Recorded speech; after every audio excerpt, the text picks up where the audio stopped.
And welcome everybody to the Team Sway and Batty League.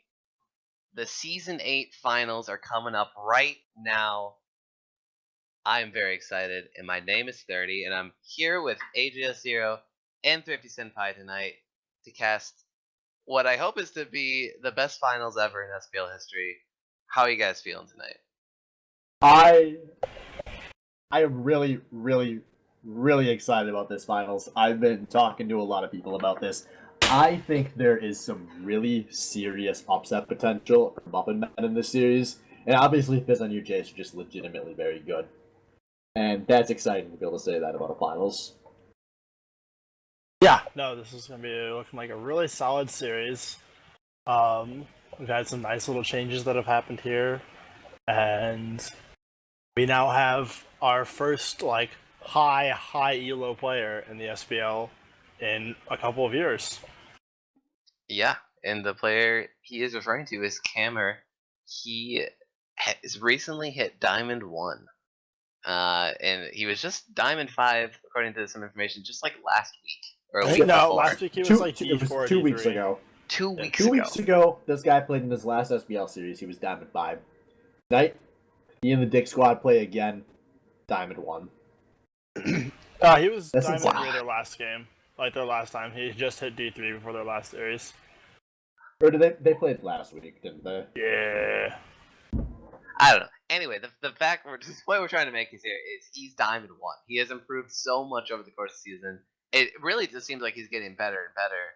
Obviously, with time, solo queue rank shows that. But I guess we'll see how it translates here tonight in the SBL. Anything can happen in this league. We've seen that. We've seen the best players win, and we've seen the best players lose. And it's at the end of the day, it's a team game. League of Legends. Yeah. So on the blue side, starting off game 1 here, we have Fizz on your Jayce, Master Splinter, Failed Destiny, Gabe O'Neill, Sword and Mace, and Evolite. While on the purple side, we got Kammer, Purple Pickle Pie, Devout Milk, Hellwreck, and My Wang rounding out Muffin Men. Fizz and Jayce has side choice for games 1, 3, and 5, I assume here. They've opted to choose blue side here in game 1, and here we are. We're going into the draft, starting off strong with a Zillion ban. Man, I never knew Zillion was so scary, but everyone that plays against Muffin Men just does not want those Zillion ults on camera. It's not even just the Zillion ults. Like Zillion's also just a solid champion for my Wang. He's really good in the current meta as well. It's just an all-around great pick for their team. Yeah, I've talked to Wang a couple weeks ago, and their whole team motto is, "What can I do for Kammer?" Well, literally all 4 of the other positions on the map, it's all about Kammer. It's all about what can we do to put him into a position where he can carry. And Zillion is really the guy to do that from the mid lane. And Wang is, like you guys said, shown extreme mastery on it throughout the course of the season. Meanwhile, the rest of the bands we're looking at Lux and Vel'Koz coming in for Muffin Men with a Twitch and Jayce rounding out Fizz on your Jayce. And the last band overall, gonna be the Sivir. Obviously high priority here in the SBL. A lot of teams like to run that dank old Sivir comp and get the team fights started, but we're not gonna see it here in game 1. First pick overall, though, it's gonna be the Ken. I like that Sivir ban because, to me, that's not so much about what Gabe O'Neill does with that champion. It's just, that's going to enable Master Splinter. Regardless of what he plays, it's going to synergize with Sivir. And he's going to dive at your backline. He's going to get onto Kammer. You don't want that to happen. It's easier to take away the Sivir than to take away the 5 dive champs that Splinter can play.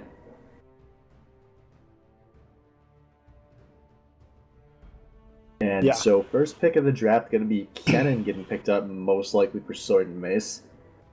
Yeah, that is for Sword and Mace, almost assuredly. That would also make sense with the Jayce ban. That matchup can get a little snowbally for either one of them, and he's not comfortable with it. Yeah, and it was last week when Fizz and your Jayce was playing in the semifinals that Sword and Mace's champ pool got pinched pretty hard in all of the games.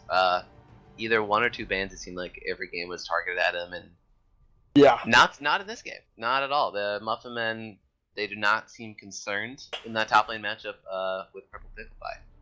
I'm not terribly surprised by that. Purple's always been a really solid top laner, and he is while he's not as lane dominant as Mad Cow has, he has the advantage of being a lot more flexible. He plays a lot more champions, not all to the same level. So I think they're not as worried about like trying to snowball him, because like the other team, like the Mad Cow squad, your goal is to get the cow going and let him just fucking go. But this team is a bit less one-dimensional in that regards. They have like all three like of their solo lanes can make things happen, especially the bot lane.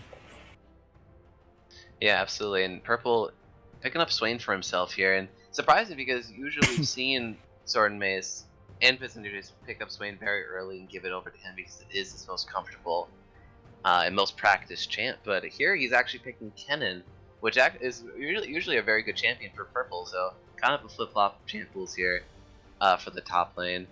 Otherwise, we're looking at the bot lane for Fizz and Jayce already picked up here. Lucian and Braum, classically strong here.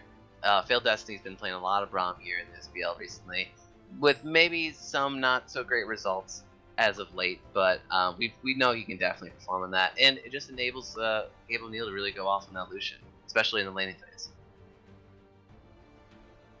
Yeah, definitely really like that pickup. And then we're also now seeing Olaf and Taric coming down. Olaf's very powerful in the meta. Taric kind of been outside of it, but we have seen a little bit of him in the SBL. Yeah, most notably Scotch and not as one of his go-tos. Yes.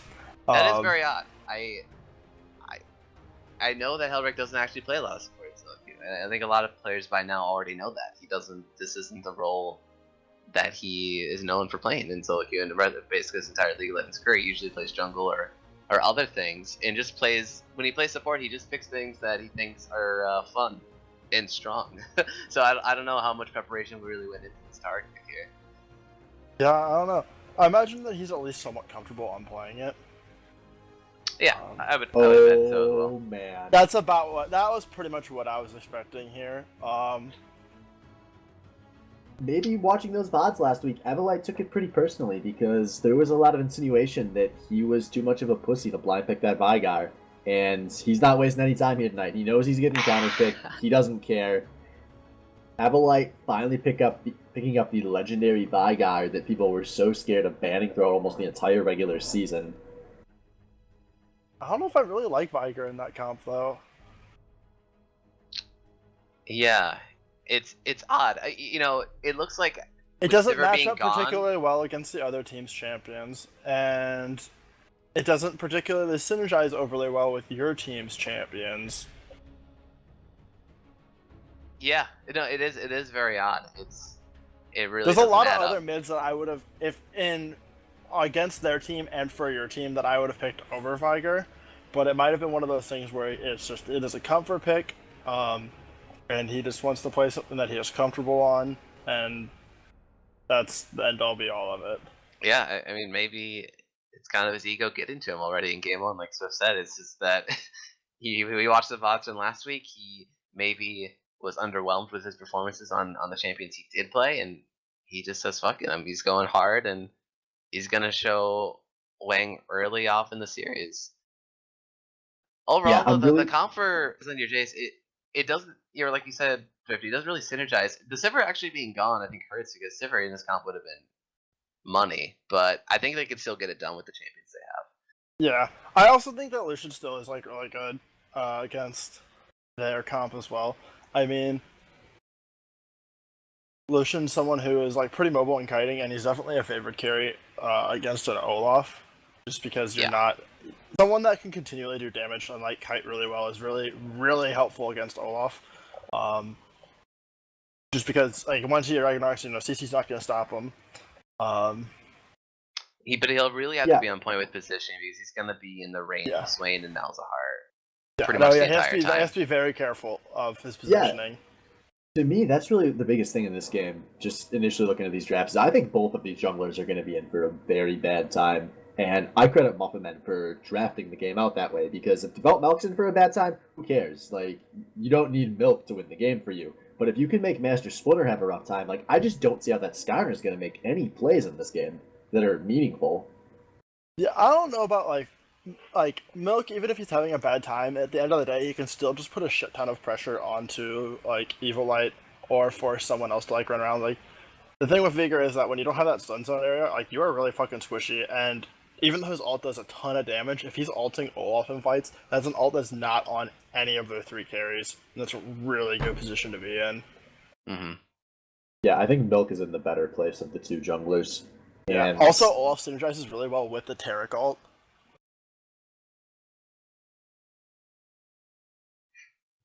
I mean, looking at these drafts, I feel like there's legitimately a chance the camera won't die this game.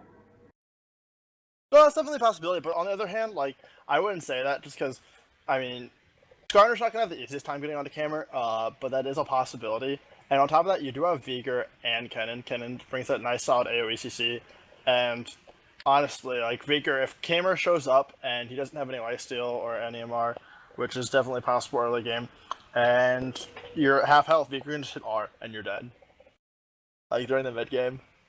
Yeah. No hard engage to get on him though means that that's not going to likely happen, but that's certainly something that could happen like once or twice throughout the game. Well, I mean, Yeah, I'm really curious. They have flash cannon ult, they have flash counter ult, stuff like that. But yeah, it's not it's not what you really want against an Ezreal. No, yeah, it's specifically because he's Ezreal, and we know Cameron's very good on the Ezreal. He's most played champ in solo queue. His stats are ridiculous. He's had some sick games this season on the Ezreal. And I feel like the most reliable way you're going to get onto Cameron has to be a teleport flank at a certain miss. And I don't think Fizz on your Jayce has normally been that creative with how they bring Sword and Mace in other fights. Not ridiculous. I mean, he has done like teleport into ult, but it's nothing like where they get a ward down and then purposely let the other team push into them and then get the teleport behind, so you just like fucking slam into them. Yeah, exactly. Yeah, it seems like they've always had more success after the mid game where they're grouping up together. Like if teleport's down for Sword and Mace, it seems like they're really on point as a unit, as 5. Yes, they're very good with like having Sword and Mace prepared to teleport ahead of time and then taking the fight and Sword and Mace teleporting in. It's just specifically those insane backline dives, which, I mean, no one in this league does well. You know, ever since AJ0 dropped out, we haven't really seen anybody that knows how to use their teleports at a high level. We're casting the finals, we're not sucking your dick here, Swin. I can suck my dick whenever I want. I made you, Tim. I made you. You made me. All right, folks. We're loaded in here on Summonership for game 1. Speak for yourself, man. I'm playing this busted ass League of Legends game that doesn't like to always load until 30 seconds in. Oh man, good times. Well, it looks like a little bit of aggression coming in from Holy Jayce here in the masteries. river. That is so many champion masteries. That's a lot of mastery. Yeah, wow. I mean, that's why these guys are in the finals, dude. They're masters of the champs. Yeah, well, I mean, that's all of them. Is that level Yeah. 7 or 6 or? There's a 5, 6, and a 7 there. There was the whole variety.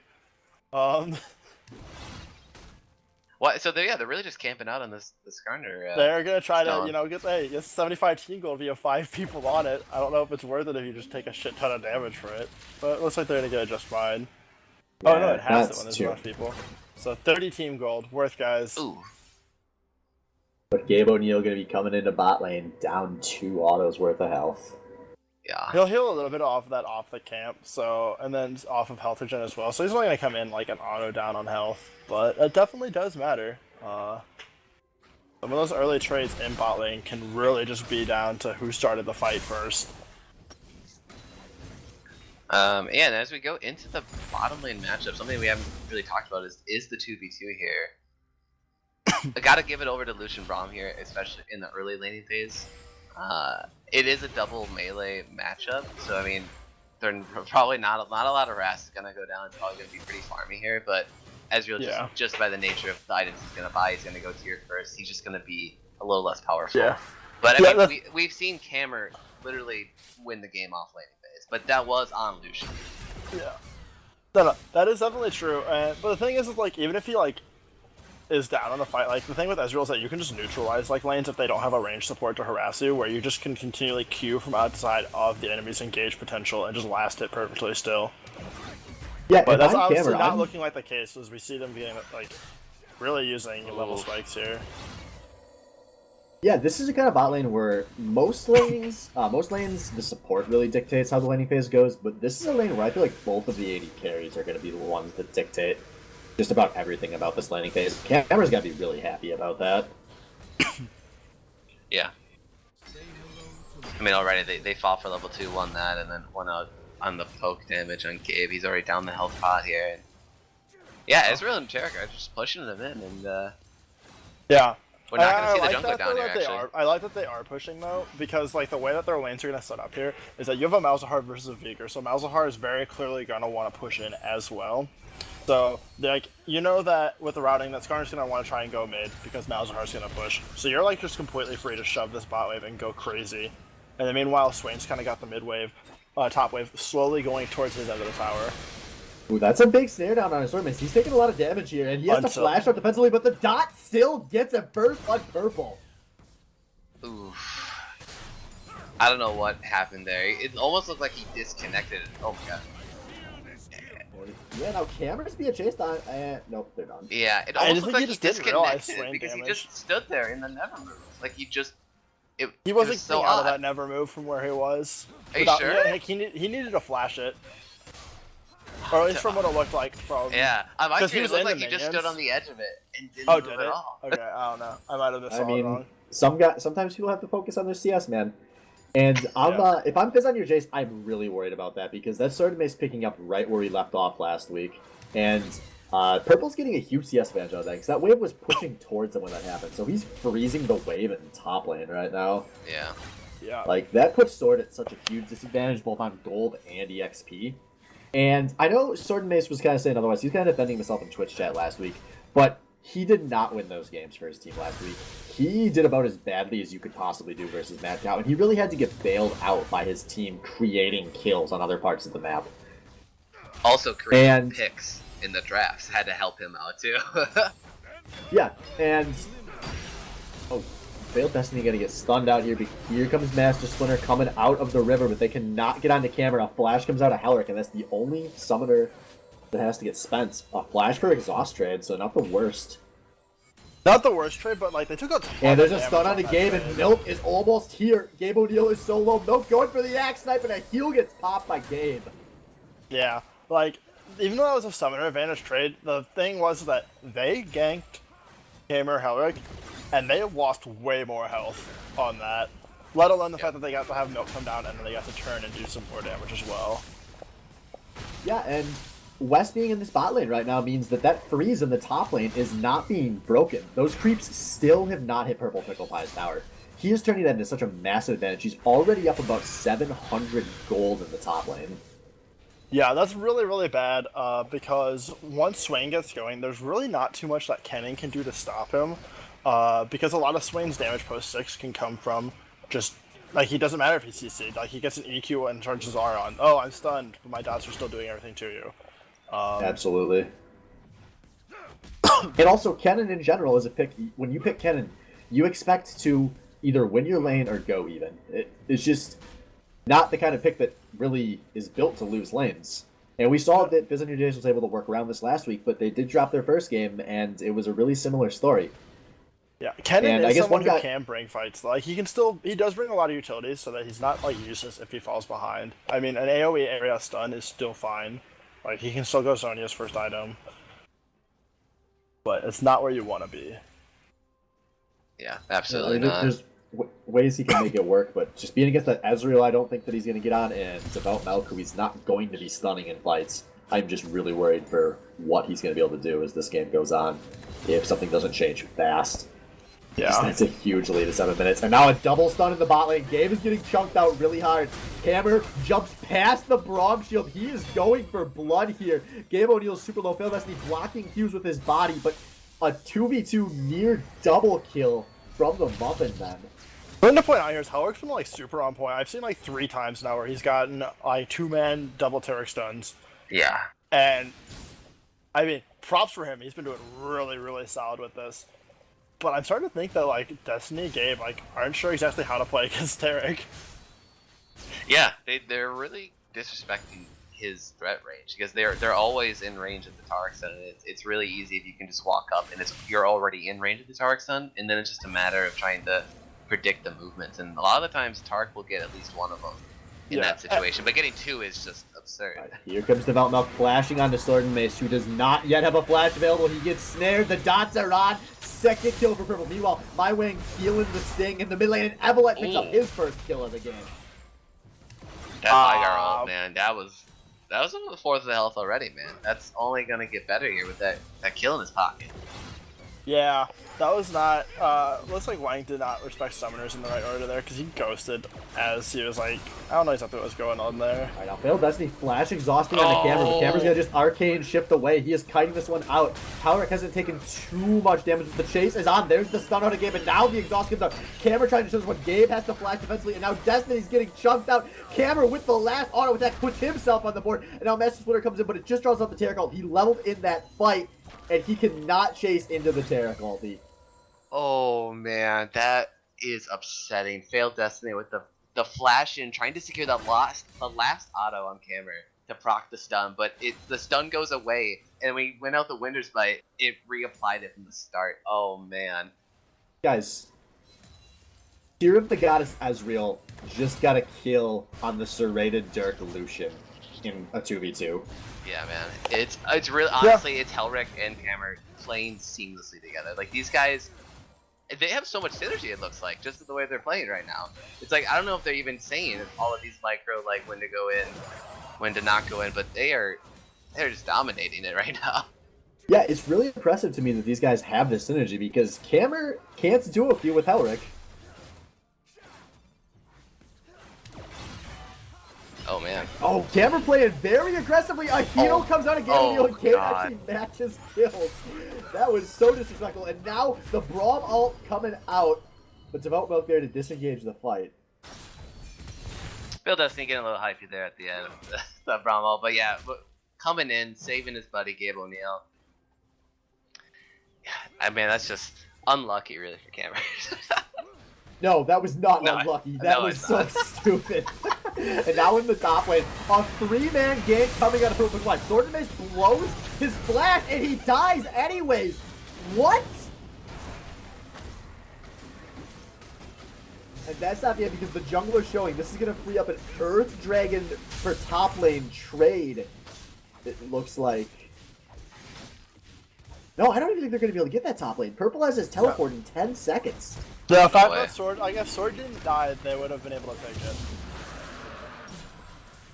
Oh, yeah, here comes Purple. But it's gonna be answered by teleport. They're going for it. Might be a little too late. This tower's gonna be super low. And Purple immediately going to bail. No, he puts out the Sword and Mace teleporting onto the cannon creep allowed them to still get that. Yeah. Also that Vicar stun, it's just zoning Purple away. Yeah. That was pretty good too. Yeah. No, that was really good. That did they will allow them to get that tower, but I mean, dude, that Muffin is still gonna back with a mid the fact that the gold here is even is really interesting. There's a lot of really different big gold disparities throughout the map.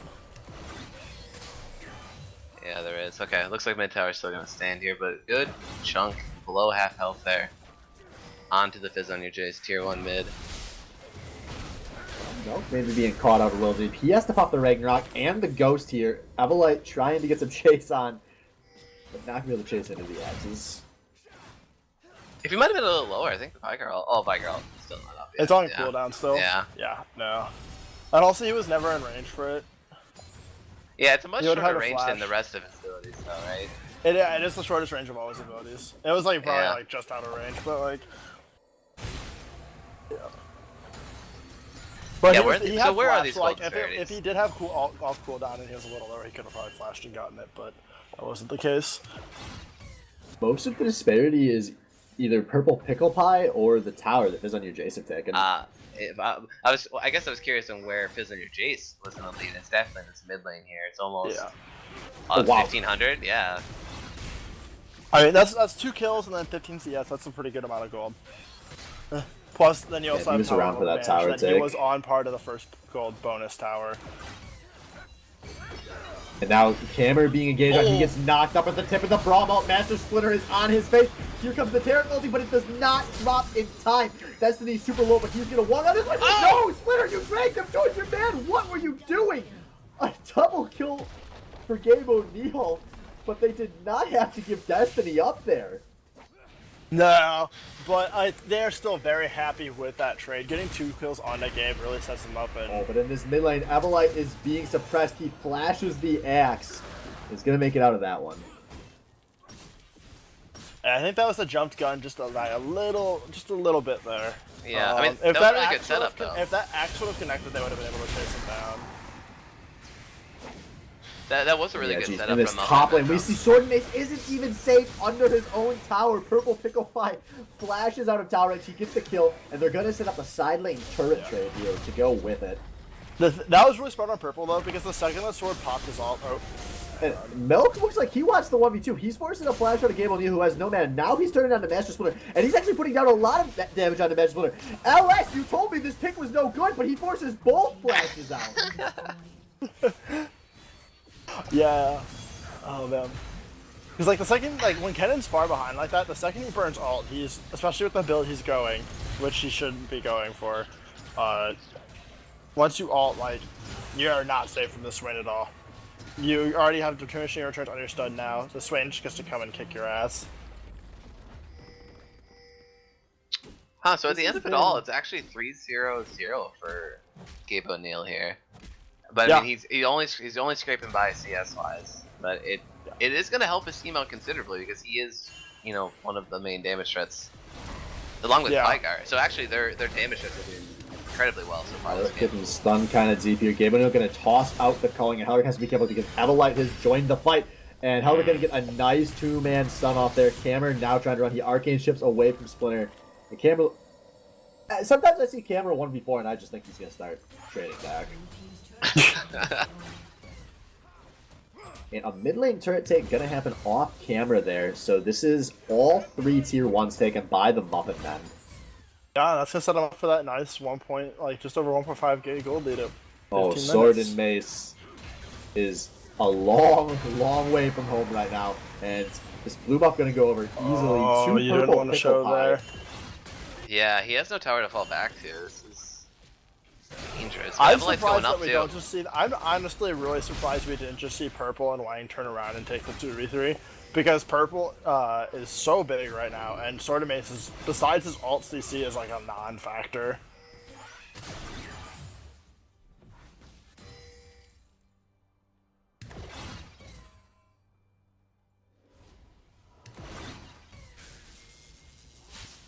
Oh, he is on the wrong side of the map. Actually, he is.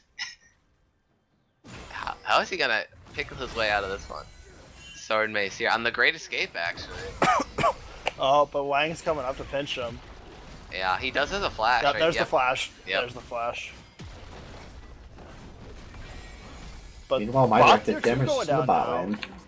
Like 4 rotations from Fizz on your Jayce. Let them just Yeah. continually keep this going. I didn't see, but if Gabe O'Neal or Failed Destiny, if they weren't low, I think they had to just be relegated to staying at the tower until they got some support and pushed out the wave. Because right when you back like that, you're gonna get tons of damage down on it. And more than that, they took the tower essentially for free, and that's just not good. Especially when you're bleeding towers already. You're forced all the way back into your jungle. It's gonna be really hard to make plays when the other team is basically denying all of your vision like that. And yeah, we already have two red sweepers here for Muffin men, so they're doing the right thing in your head. Get the sweepers, deny the vision, set up camp in the enemy jungle. However, good capitalization though. They know Muffin men had to go back after all the power taking, so they're gonna pick up a dragon. Second one, or no, first one of the game for them, gonna be a Cloud Drake. First dragon went over to Muffin men, that was a Mountain Drake. So 1-1 in Drakes. About a 3k gold lead though. Nothing too crazy so far. Still a very close game when all is said and done. And someone like really big like Everlight, who you really want to be big, he's not anymore. He's super small and he's dead on the ground. Muffin men picked up an easy kill on him. Splinter gonna get locked up under his own tower. Big mini wave here. Failed Destiny on the rescue. Well, I was about to say it's great that your Vygar's 2-0 and no, someone you really want to be big at this point. And then he just gets killed in the lane like that, being a little too aggressive for his own good. Very immobile Vygar. Still has that flash. Oh no, actually his flash is still not up. It's barely up. It's coming up right now. Yep. I mean, that right there was like one of the reasons why I really, really like this Mouse pick from Wang here in this comp. Malzahar is like a champion who, like, Vigorsome's going to try to like passive in lane. Evo's kind of a passive player anyways. Malzahar scales really, really well, and is also just really good just negating one person out of the fight. Yeah. And objective control. Yeah, really good objective control as well. It will surely help because now, at this point, they can stabilize the map, put the pressure where they need to, get your lane assignments right, and when the next Drake's up, they take that for free. When Baron's up, they can play around with that as an option as well. And all of the takes are going to be really easy, not only because they have Malzahar, but because they already have a Mountain Drake. Next Dragon is another Mountain Drake, so this is really is kind of the dream scenario right now for Muffin Men's team comp. Camera still scaling, still getting big. Manamune already completed, going for the Trinity Force here. He's 564 out of 750 stacks. Yeah. Amura mana. Yeah, it's gonna get absurd once he finishes that Trinity Force. His damage is gonna spike considerably. Yeah, and I mean, this is a team I think that also even actually like scales better overall, which is like a really scary situation to be in if you are Fizz on your Jayce. Yep. Yeah, I totally agree. And it's because Fizz and Jayce didn't get really ahead. The Skarner threat is a little bit lower. Muffin Men can really just sort of focus him down. Even if he did flash in and pick off one of their priority targets, they'll probably trade his life for it. And yeah, Malzahar comes in onto the Master Splinter right away to start the fight off, and he will go downfield. Destiny's gonna die on the back end here, and Cameron going wild with the Mystic shot's gonna pick up the kill for himself. And yeah, 2 for 0. Oh, 2 for 1 actually. For 2 for 1. Going down into that counter as well, but still a big advantage here for Muffin Man. They're pushing in on this mid inhibitor tower so far, just cresting the 20-minute mark. Yeah. I was saying, even though like you were saying with the flash, it's like this Skarner's in a really bad time here because he went Trinity Force first item, so he's a lot less tanky than a Skarner normally is at this point of the game. Right. So you can just get ulted by Wang, and you're gonna get deleted. Or, yeah, I want to ask you guys about that Trinity Force on Skarner. I think it's a really bad pickup on a team that already is like not enabling a Skarner super well. And against the Malzahar as well. I mean, yeah. If you're Master Splinter, you have to know, oh, Gabe O'Neal gets nabbed with the snare here. Purple Picklefly going in 1v3, and he does not give a damn. The Sting going down, but it does not matter. Certainly is trying to get something on the side here, but not enough damage to kill Camber. Camber picks up the kill on the sword, and now Camber's swinging out of the rest of this fight. A mop up by the Muffin Men, 0 for 3, and Gabe barely makes it out, and Mirage takes him out. That's only failed Destiny remaining. Triple kill for Camber. Oh boy, this game started off slow, got a little bit faster, but now it is like off the rails crazy. This is a runaway for Muffin Men right now. Yeah, no, this is their game, like 100% their game to lose. They have a 8k gold lead at the 20-minute mark. All their carries are really, really big. Like, and they are cracking the base open. Yeah, they're cracking the base. They're gonna get a 21-minute inhib. Questionable builds from Fizz on your Jayce. Yeah, the Trinity Force thing, it's only if your Skarner got really ahead. And more importantly, I agree with you, Thrifty, it's if your team comp enables him to be the carry, to be someone that is going to be in the backline constantly and not just going to be a flash ult. In this kind of comp, Skarner's a role, he's not a carry, he's a role player. Right. I also want to say, I don't know if any of Master Splinter's loved ones watch these games and cheer him on, but if you're out there, if you're around him, please go on YouTube, search for a video called The Malzahar Champion Spotlight, and show it to him between these games. Like, wait, what are you doing building Trinity Force against the Malzahar, dude? They literally last picked Malzahar just so that Master Splinter couldn't do anything in these fights, and he's like, well, I'm gonna go damage anyways. Like, that is vintage Master Splinter bullshit, and he is getting fucked by it right now. Yeah, I also really like the Kennen build's kind of off as well. Protobelt's a really good item when you're ahead or on average because like it's a shit ton of extra damage. It gives you a little more engage potential. In this position, this needs to survive or bring utility. So I would have liked to see like a Rylai's or a Zhonya's their first item. Or even like, or at the very least, like an Abyssal Scepter, I guess, a double AP threat, but not a Proto Belt. Yeah, well, I think it kind of shows that Sword and Mace had been out of the game for a bit, and when he came back, a lot of his knowledge was pretty limited, and he was really reliant on the shot calling for his team. And don't have time to explain because Purple Pickle Pie getting exhausted and still 1v3, flying as many ults off the map as he can. Purple Pickle Pie doesn't give his life. Are you serious? Oh God! Wow. That's absurd. That's You so guys absurd. You guys could call him the TI-83 because that had to have been calculated. No, that was 100% Fizz on your Jayce being scared. Like Yeah, they yeah. had him still. They had him dead to rights. And the second the dragon like got taken, Fizz on your Jayce just ran away. Yeah. It's just like, oh no, they're gonna come from over the wall and kill all of us. One of the members doesn't have flash. Yeah, Like, well, legitimately, so- Cameron probably could have arcaged into the wall. Like, No, that's probably Could turn into a Baron fight. Master Splinter coming in hot. He has... No, not able to close the gap. Secured by the belt melt, but at what cost? My Wang very low inside, and a 4-man Tentacle comes out. Camber, Milk, playing forward. Purple Pickle Pie, flanking, and Fizz on your Jayce are just getting mopped up. A fucking quadra kill. That's a for pentakill. Camber. A pentakill. He got all 5. That's game. And Muffin That's a Man Baron, you got a takes super, game you 1. walk it in. And that is just such a convincing way to start this series if you're the Muffin Men. 5-0 who they don't give a damn.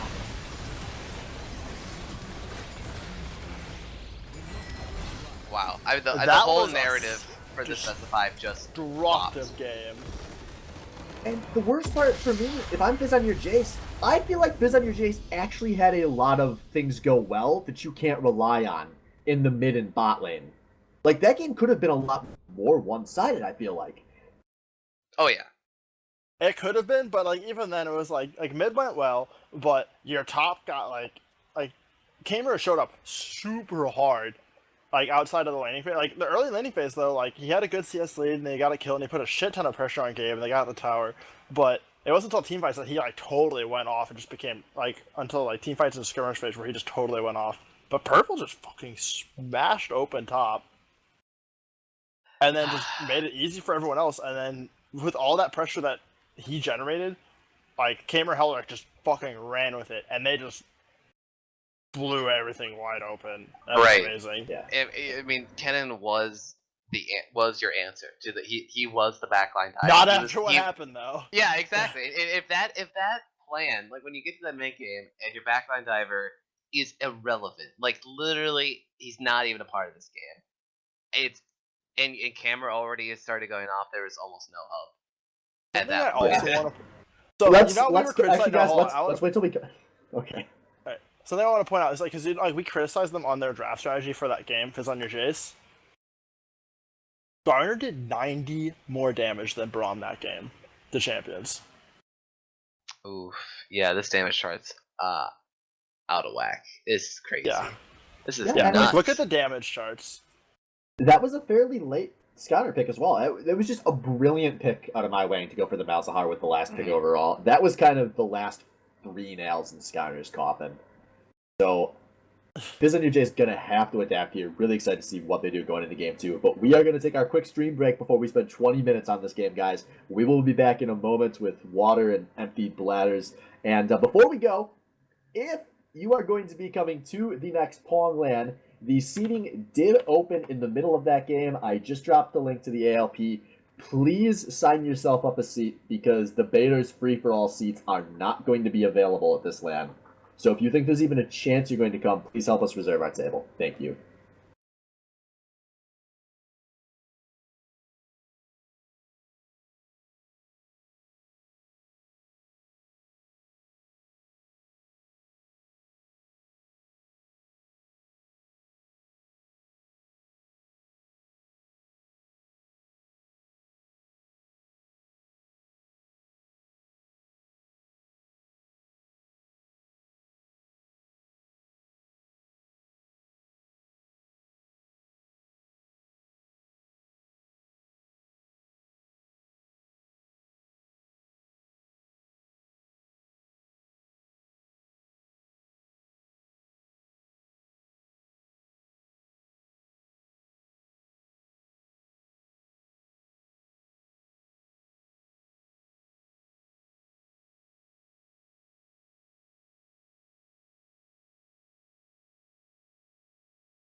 All right, welcome back, ladies and gentlemen.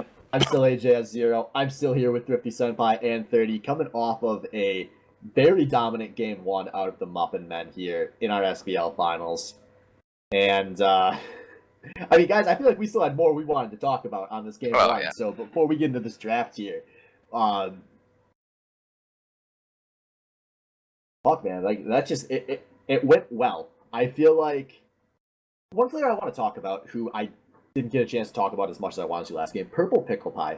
Cameron has obviously been the difference between the regular season and the playoffs for Muffin Men, but Purple Pickle Pie took a huge step forward in the series last week. He was a guy who wasn't really practicing before the season started, wasn't able to play a lot in the early weeks because he was traveling from work. He was playing these games on a shitty work laptop on internet Wi-Fi, just all kinds of issues. Might have been drunk for some of his games. But he was able to get into form in time for the playoffs.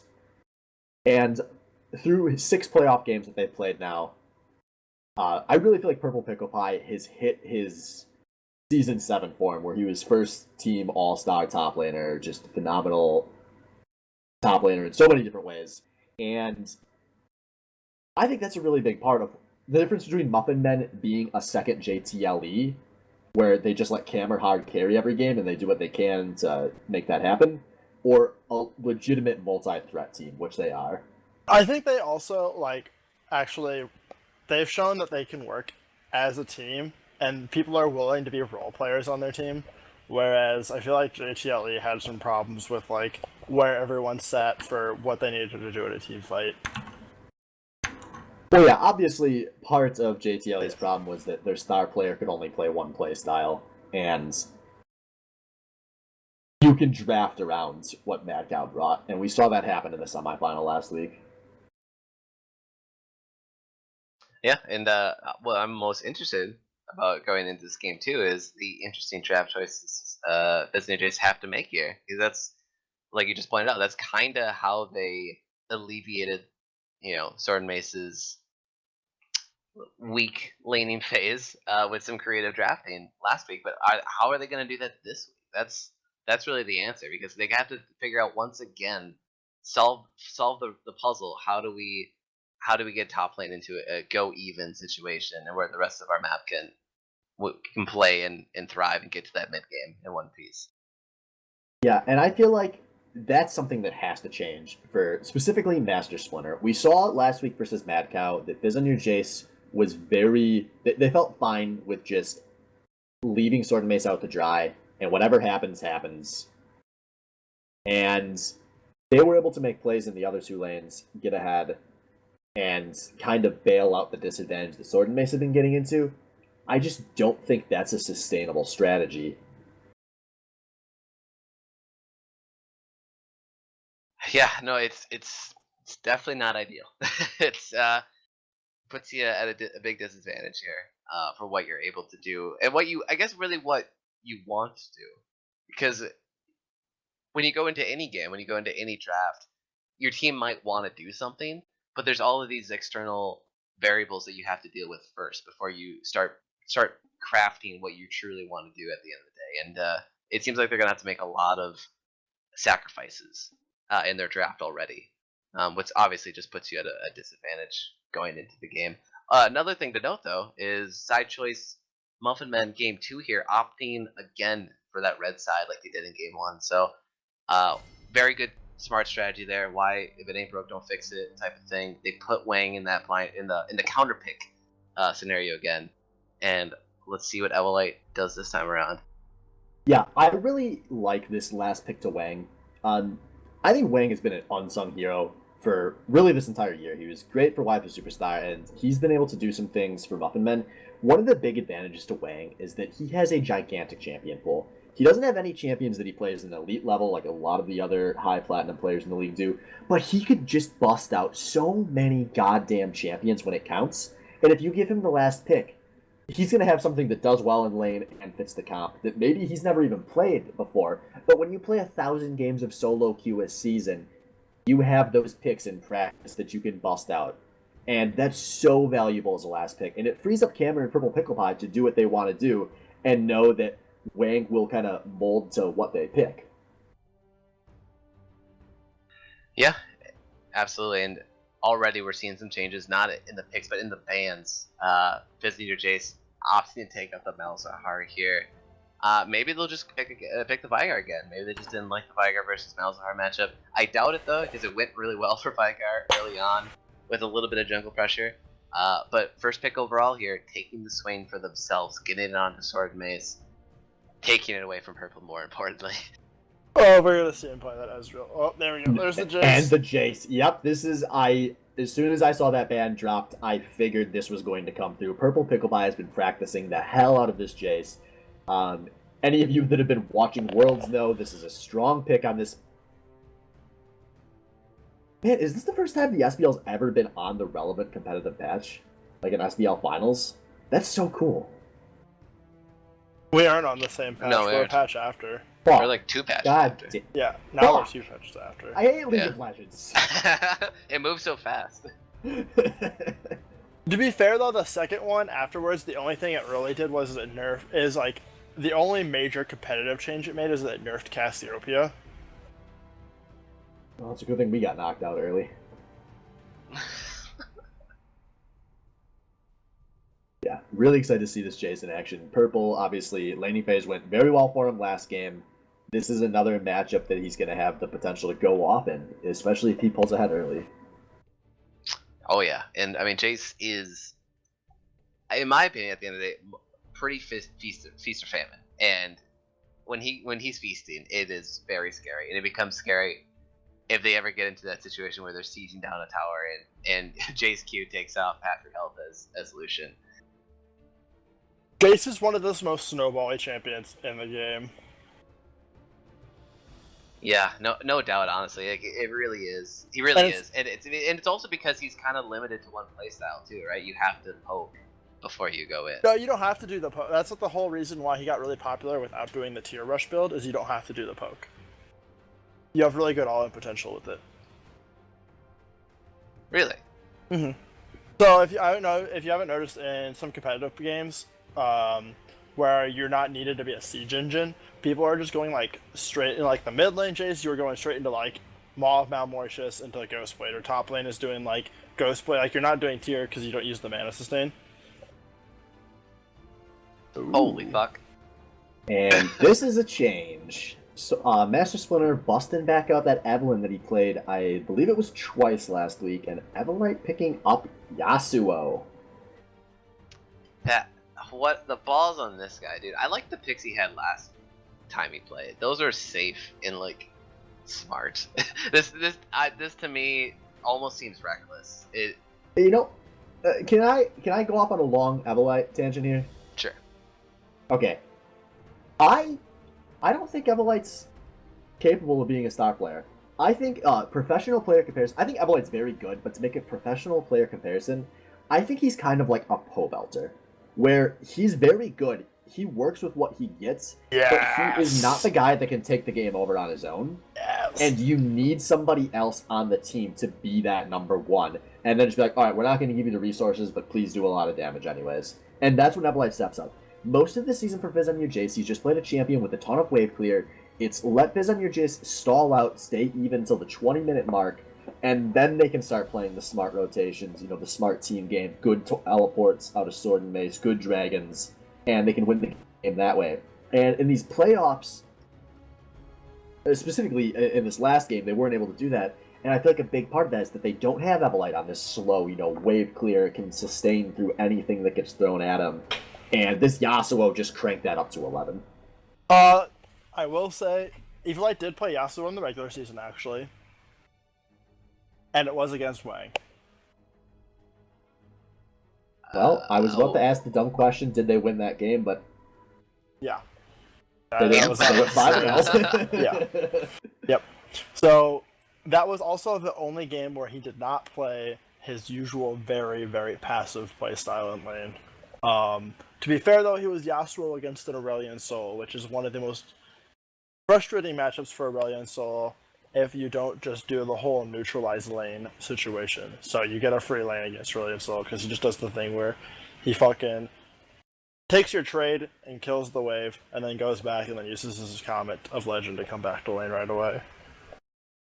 So in that situation, he had the counter pick, and now Yeah. he gets counter picked here. Tell me, you seemed pretty excited about this Vladimir I last really, pick. really like the Vlad for this team in general. Ezreal's really slippery, and then Jayce does a really great Bruce impression. So, like, this is like a team where it's like you don't really have any good target for them to pick, and Yasuo's gonna have a hard time like getting reliable like knockups onto him. So there's not a lot of kill pressure onto Vlad, and Vlad just does a shit ton of damage come late game. You've seen him really popular in competitive play because he's like super safe in lane. It scales really well, and it was really popular against the Syndra in the group stages of Worlds. And something that also got touched on with patches after that we are separated from the Worlds patch, Vlad technically got nerfed for competitive play, but buffed for everywhere else. They lowered some of his health scalings, but they increased his AP ratios by a good amount. So the play where you're not doing the Spirit Rush build, Spirit Visage Rush build, it's a buff for every other build. And that's probably good because I assume you never even wanted to rush Spirit Visage against Yasuo in the first place. So Yeah, exactly. yeah, this might work out even better for Wang here. Yeah, no, Wang's gonna have a really like. You're gonna look for Wang to have like a pretty solid laning phase here. Also, Q is a point click on Yasuo, which is really nice, and it's not blocked by the wind wall. It can block the healing on return, because so his Q's kind of really weird like that. What? It actually returns it back? Yeah, so his Q is like a reverse projectile. Huh. Or at least, actually, I might have gotten changed with the Vlad rework. I'm not. I haven't played guess we'll have to watch for that matchup in a while. Yeah, that's interesting. Because I think what happens, it from like a physics point of view, is like you're sucking the blood out of your opponent. So I guess it would make sense for it to come out of the opponent, hit the wind wall, and bounce back into them. Yeah, before the Vlad rework, at the very least, the wind wall would block the Q heal, but it would not block the damage. Makes sense. Yeah, that makes sense. Yeah. So. Alright, one last pick I want to talk about a bit, now that I've had a bit to reflect on it. Master Splinter on the Evelyn.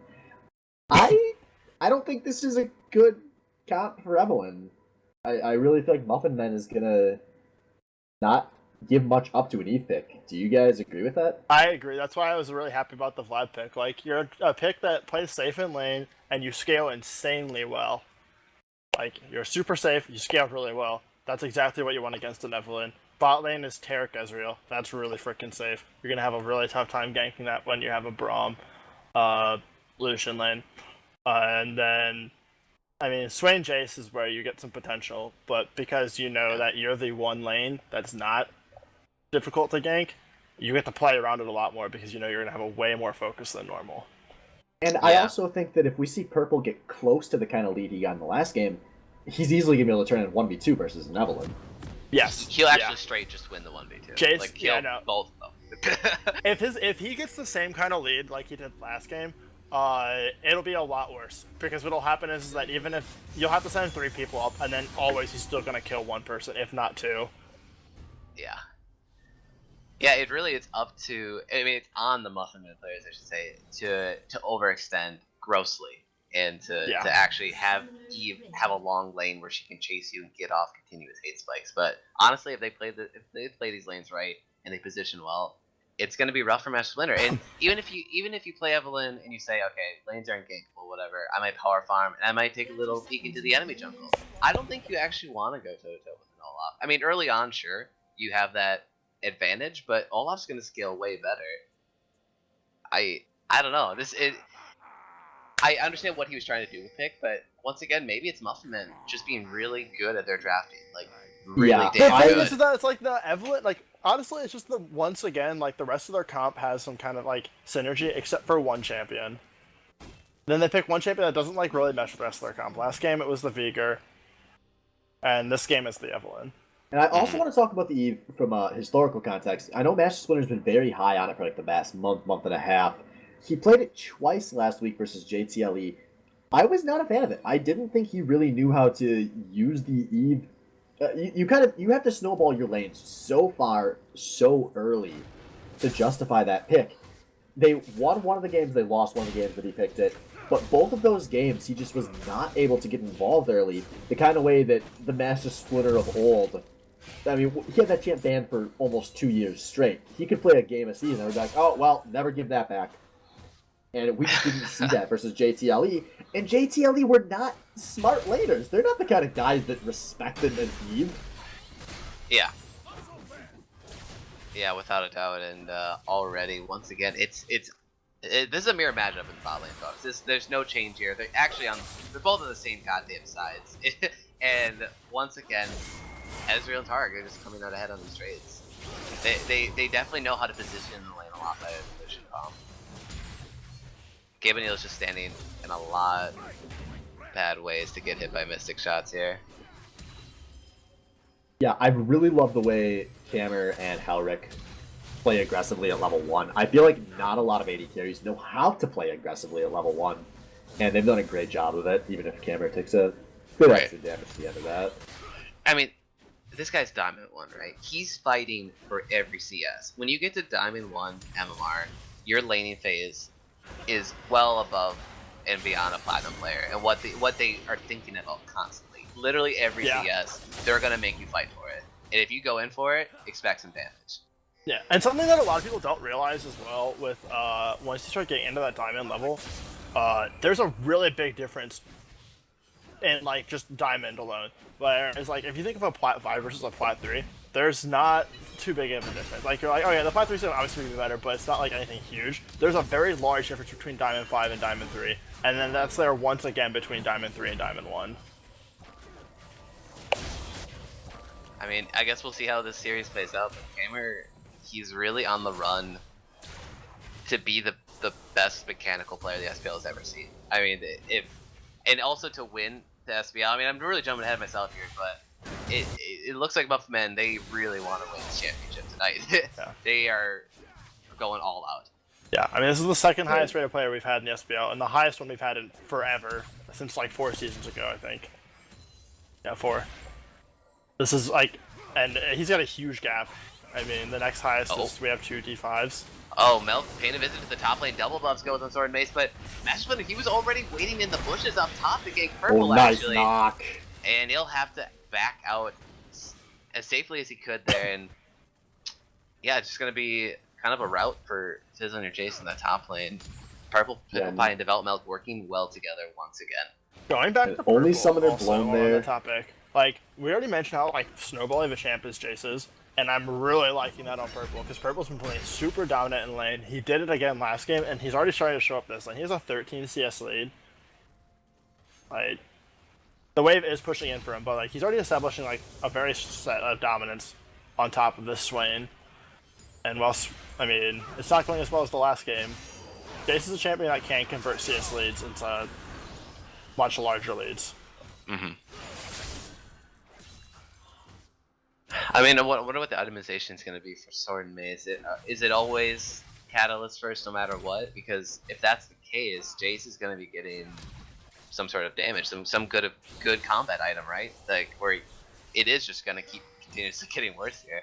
I think your ideal build here would be you get the Seeker's Arm Guard from the Zonias, and then you go into the Hex Tech Roa item. It's like the one that shoots the icicles.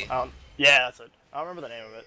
Yeah, you want to go that because that way you can still get the Catalyst item, and you're not required of spending time sinking into the stacking passive of Roa, because you're not getting it first item.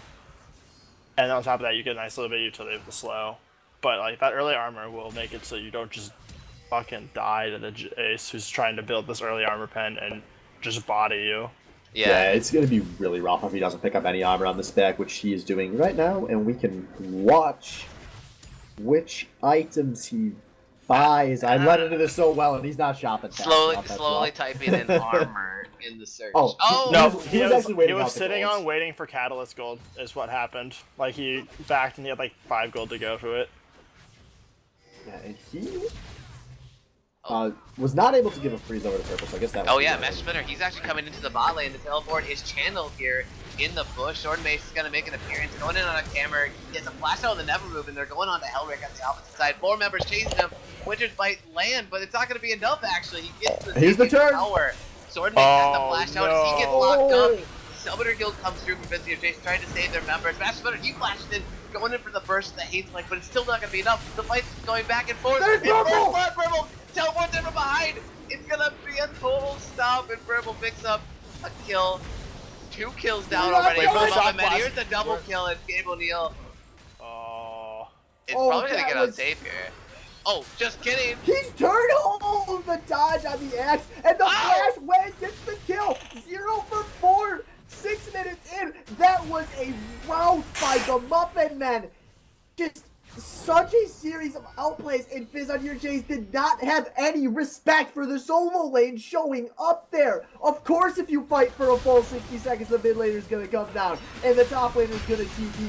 You cannot chase an Ezreal that deep, and it's going to cost them 4 kills in the first tower, and we're already looking at a 4,000 gold lead for the Muffin men. Holy shit. This is brutal. I mean,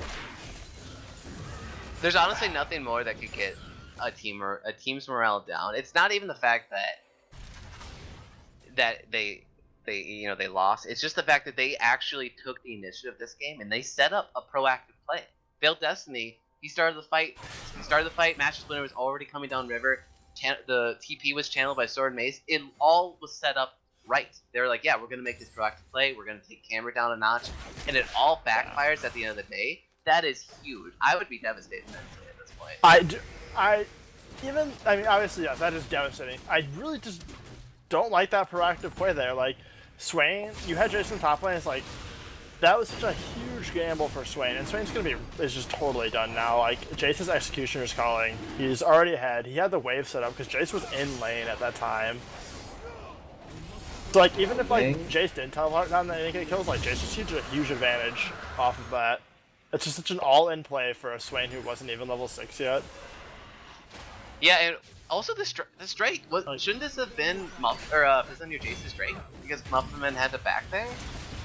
And they were coming up after the death, but actually, Colleen's channeled on that Hellwreck, and he stays alive for a very long time. It's gonna be a double kill coming in for Gabe O'Neal. So Fizz and Jayce, they're not giving up yet. They just keep notching up the intensity. That is exactly what they really needed to have happen, though. They need something to start going right for them, and that's a really good spot for it to go right at. Yeah, absolutely. That was stupid out of Hellwreck and Cameron. There's just no respect. They're getting too hypey over the play that just occurred earlier. They think they can fight anything. They don't respect the champions they play. They don't respect the situation, and they give up a double kill. And this is the second game in a row where we've seen Cameron does this. Once he starts feeling cocky, he plays like a retard. And instead of being up a bunch of gold in his lane, he's now down 300. Yeah, fortunately for him, though, his team is ahead in gold on both mid and top. Top being a 1.5k gold lead right now. Oh yeah, it definitely wasn't game losing or anything. No. They're certainly still in a very good spot. It looks like Master Splinter's kind of setting up in this top lane. He wants to do something for Sword and Mace here, but he's got to be so careful. I mean, this is Purple is in 1v2 territory right now. Yes, he is. No, this is exactly what we were talking about, where at this point, like, Swain just has to try and get a little bit he can from every single thing, because this is just, that's how you get 1v2. Like, you come up there and Jayce will just destroy people.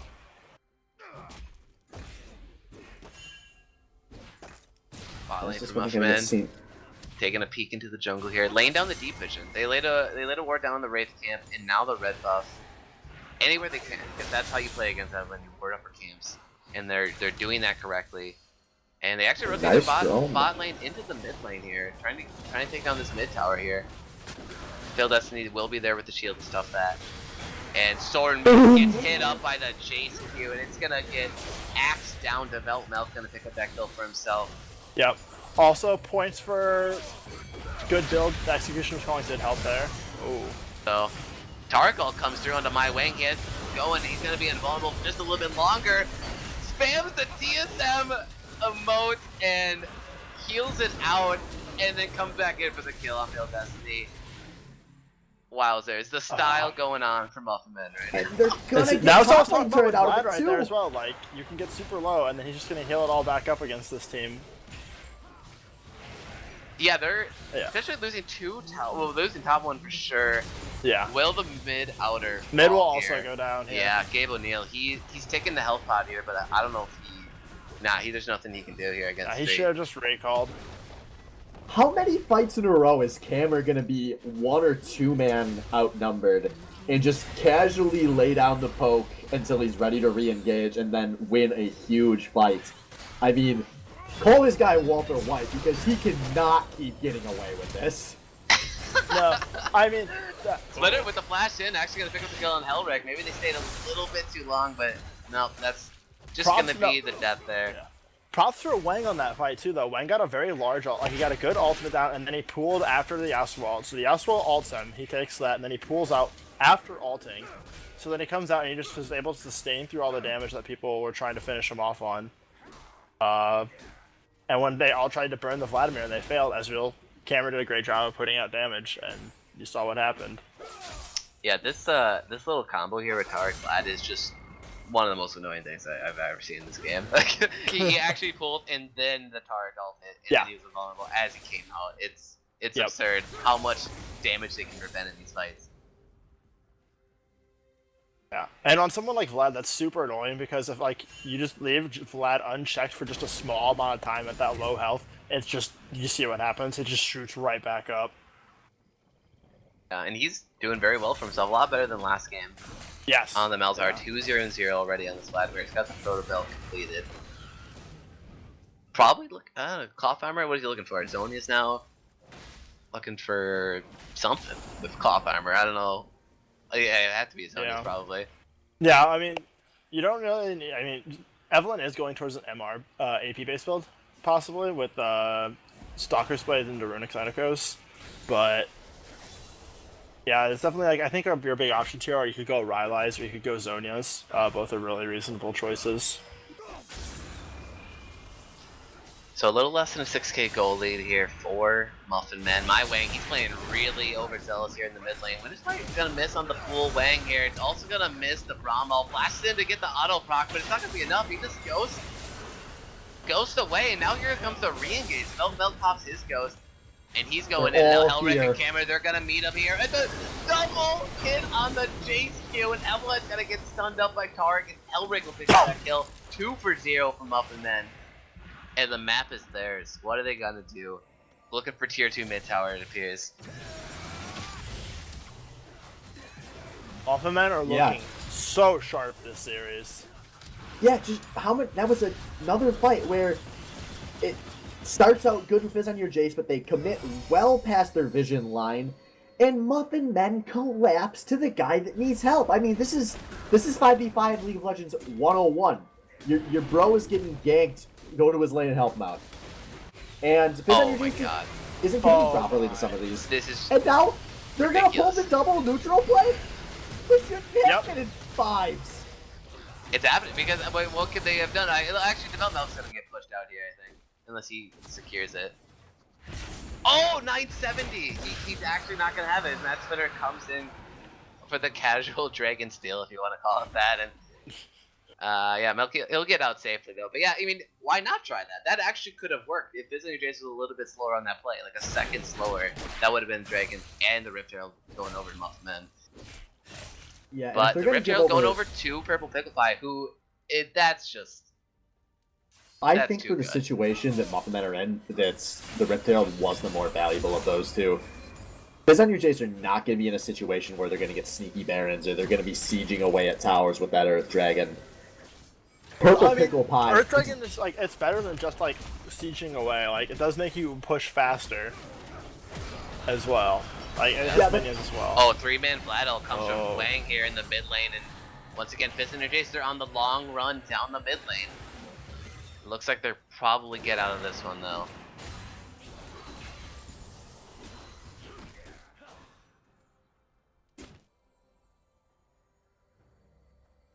Yeah, they're just waiting. Purple Pickle Pie is going to be running down this lane. It looks like they want to set up just a good old-fashioned siege in the mid lane, which they haven't really had to do because this game is still young, but they absolutely have a fantastic comp for sieging.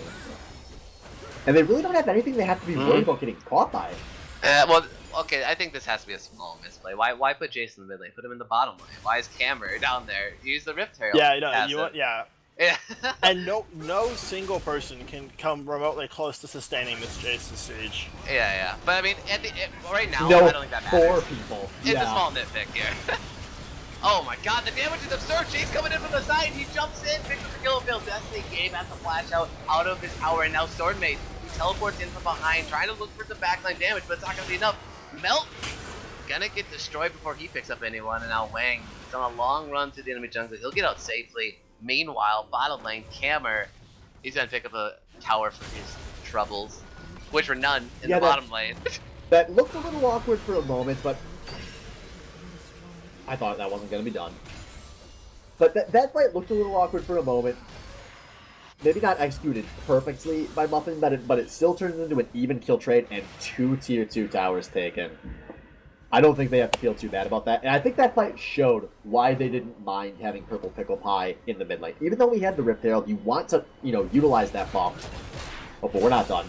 Oh man, Hellrick with the fancy feet. He just wobbles it back and forth and gets out of that. What I thought Master Splinter thought was a surefire gank there. Oh my god, Hellrick is on top of the world right now. He's just the bait. He's waiting for his team to get here. Just watch. Pigs go down. Yeah, it's all about defending this mid tier 1 tower. They're gonna really try for it. Teleport comes in from Jayce. Wang Proto belts in, lays down the ult, and he's gonna blow up Master Splinter. Actually, Cripple's gonna take that one for himself. Why not? 5-0 and 4 for him. And now it's another man down situation for Fizz on your Jayce here. Muffin looking at the mid inhibitor once again. Yeah, if I'm Fizz on your Jayce, I don't even know what to do right here. It is so difficult to shot call when you are this far behind. There are no good plays. At this point, your entire strategy is hoping the enemy team misplays multiple times in a row. And when you're 19 minutes in, that is asking for a lot. Yeah, no, that's like really like your one redeeming hope is like you try to use your CC and lay it right and get a pick. And just hope the enemy team messes up and lets you get your pick and throw them off balance long enough that you can stabilize the game to a closer amount of gold lead. Ooh, Nevermove lands on the mount, but it doesn't matter. He used the Ragnarok to disable the CC, but he'll die still at the end of it. Exhaust goes down to Evelite. He is very low. For Purple Pickle Pie, he just turns around and presses his abilities, and the whole team runs away. Watch the way that Muffin men kite out these fights. They just know they're just waiting for the shock blast. They're just waiting for the shock blast, and then one EQ combo, and they've instantly turned and won the team fight. Yeah. I mean, that's also one of those things where, like, that initial start of the fight was really, really solid out of Fizz on your Jayce. But when you're this far down at this point in time, it doesn't matter how well the start off you have. Like, you can just turn it like, that's it. I mean. Yeah, and that kind of shows the difference between the comp from game 1 to game 2 for Fizz on your Jayce. In the last game, they at least had the tools to make fights like that happen. They don't have those tools anymore. I mean, it's just Evelyn running at you, or Swain running at you. Yeah. Or Yasuo, who's very clearly telegraphs when he is able to try and make these things happen. It's like, oh, Yasuo's got 3 Qs. Hang on a second, guys. Back up.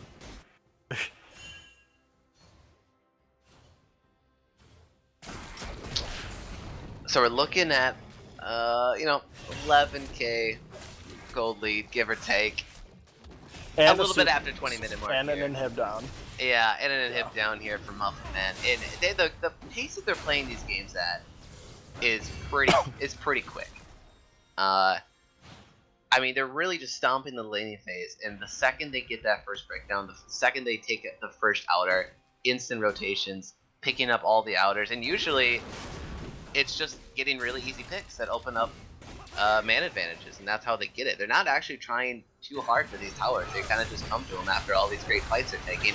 Gabe O'Neal, he's actually going to get chunked out at the very start of this fight here. Tard ult comes through. He's going to use invulnerability on Wang there on the side. He gets out, but Rampage for him. He picks up Swordmate. He was looking for the flank on the back. Evelite, juicy 3-man knockup on the Yasuo, but at this point, it doesn't matter.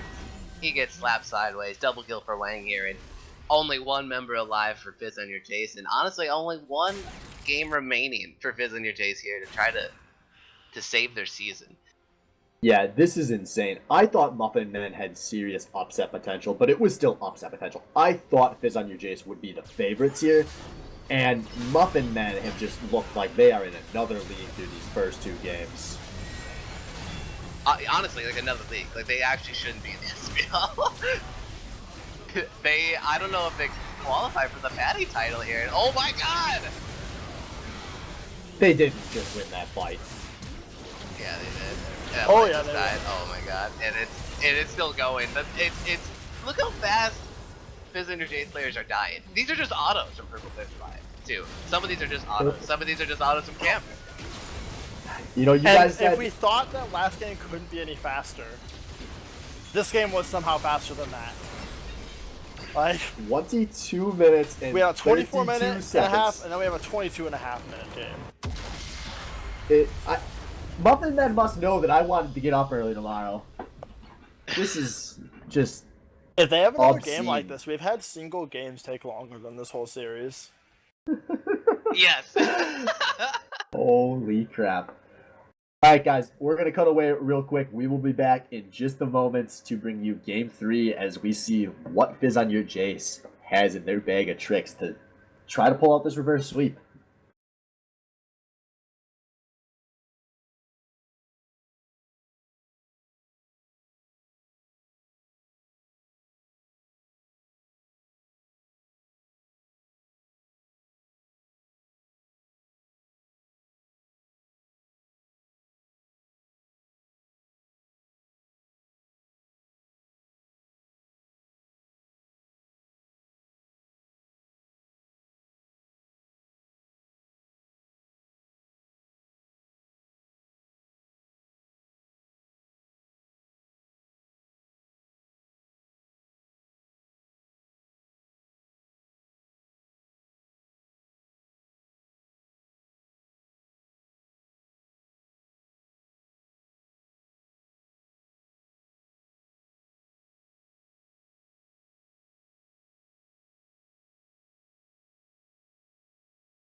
All right, ladies and gentlemen, welcome back. We're just getting the lobby set up. About to go into Game 3 here between Muffin Man and Fizz on your Jayce. M&M currently leading 2-0 in this best of 5. And with Game 3 coming around here, Voyage does have side selection again, and they have actually opted to move over to the purple side. They've currently got Evelite hovering that last pick, so maybe giving the counter pick to him. I think that's probably smart, but it's also gonna hurt because they give off the first pick. They would have to ban a lot of stuff for Muffin Men not to get a pick that has already worked out insanely well for them. I think at this point you should drastically alter your draft strategy. Like, what they've been doing has clearly not even been remotely close. I don't think you should have... Like, their bans they've had, they should drop them and they should switch them to something else. And you need to try something different. I mean, I can respect them trying to see if this counter pick will work onto them for their mid lane, but I honestly don't think that's something that like makes that big of a difference. Yeah, I'm curious to see which direction they go here, because I think with the kind of pools these teams have, I do think the blue side is more valuable. So I agree. I assume they have something very specific in mind. We'll see what it is. Yeah, if they have something very specific in mind, then this could be a good choice. If they chose this side solely so they can try to get the counter pick in mid lane, that is a terrible choice. Yeah, I think that's what they have up their sleeve, to be honest. Come on. We're the casters. We owe these guys a favor. They made the finals, so we have to talk it up like they have something better than that. Okay. We're hype men here for everybody. So I'm really curious to see what kind of mental fortitude that Fizz on Jayce has, because obviously they haven't had to deal with a lot of adversity this season. You know, they went 5-0 in the regular season. They had some kind of close games, but nothing too intense. They dropped their first game versus JTLE last week, but they were able to turn it around and win out from there. This is going to be by far the most trying thing they've come across, because they've been stopped by 2 different sets of picks. Well, at least in the solo lanes. Yep. And just obscene fashion. And those are the kind of losses that make you... Like, when you lose 2 games like that... They lost 2 games in a combined game time of under 15 minutes. That makes you doubt that you, like, can even fundamentally play the same game as Muffin Men. I like their switches and bans here. Mook's been surprisingly effective. He's been very effective on the Olaf. Tarek, you can try to challenge Cameron's pool. I think this is better than just trying to repeat the same thing. However, I really don't like the fact that they left the Jayce open for Purple Pickle Pie. I agree. I think you had to let one of those other picks through and take away the Jayce. That's something he's played so much. It's so strong on this patch. It's going to be good into any matchup. I mean, he picked a blind last... Actually, he did not pick a blind last game. He only picked the Swain. It's good in pretty much every matchup, though, and it snowballs so hard. It's such a snowball champ, and you can't put that risk on Game 3 trying to just be like, hey, Sword, hope you have an answer to this.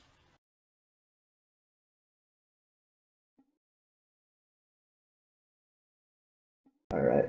I'm gonna...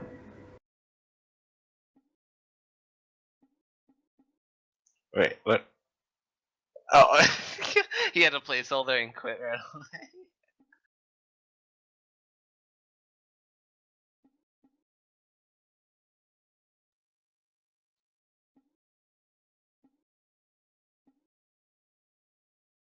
Okay, so do we know what that was a placeholder for? Did anyone get a PM?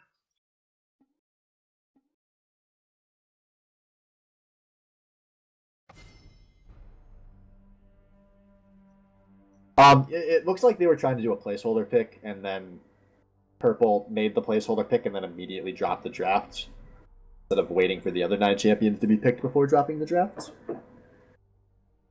So but we don't know what. No. Okay. And maybe they haven't even figured out what they're picking yet. We'll find out in a sec here. Yeah, as long as they... I know they should definitely whisper one of us and the enemy team, but as long as the enemy team, I guess that's probably all right. And yeah, Braum first pick there.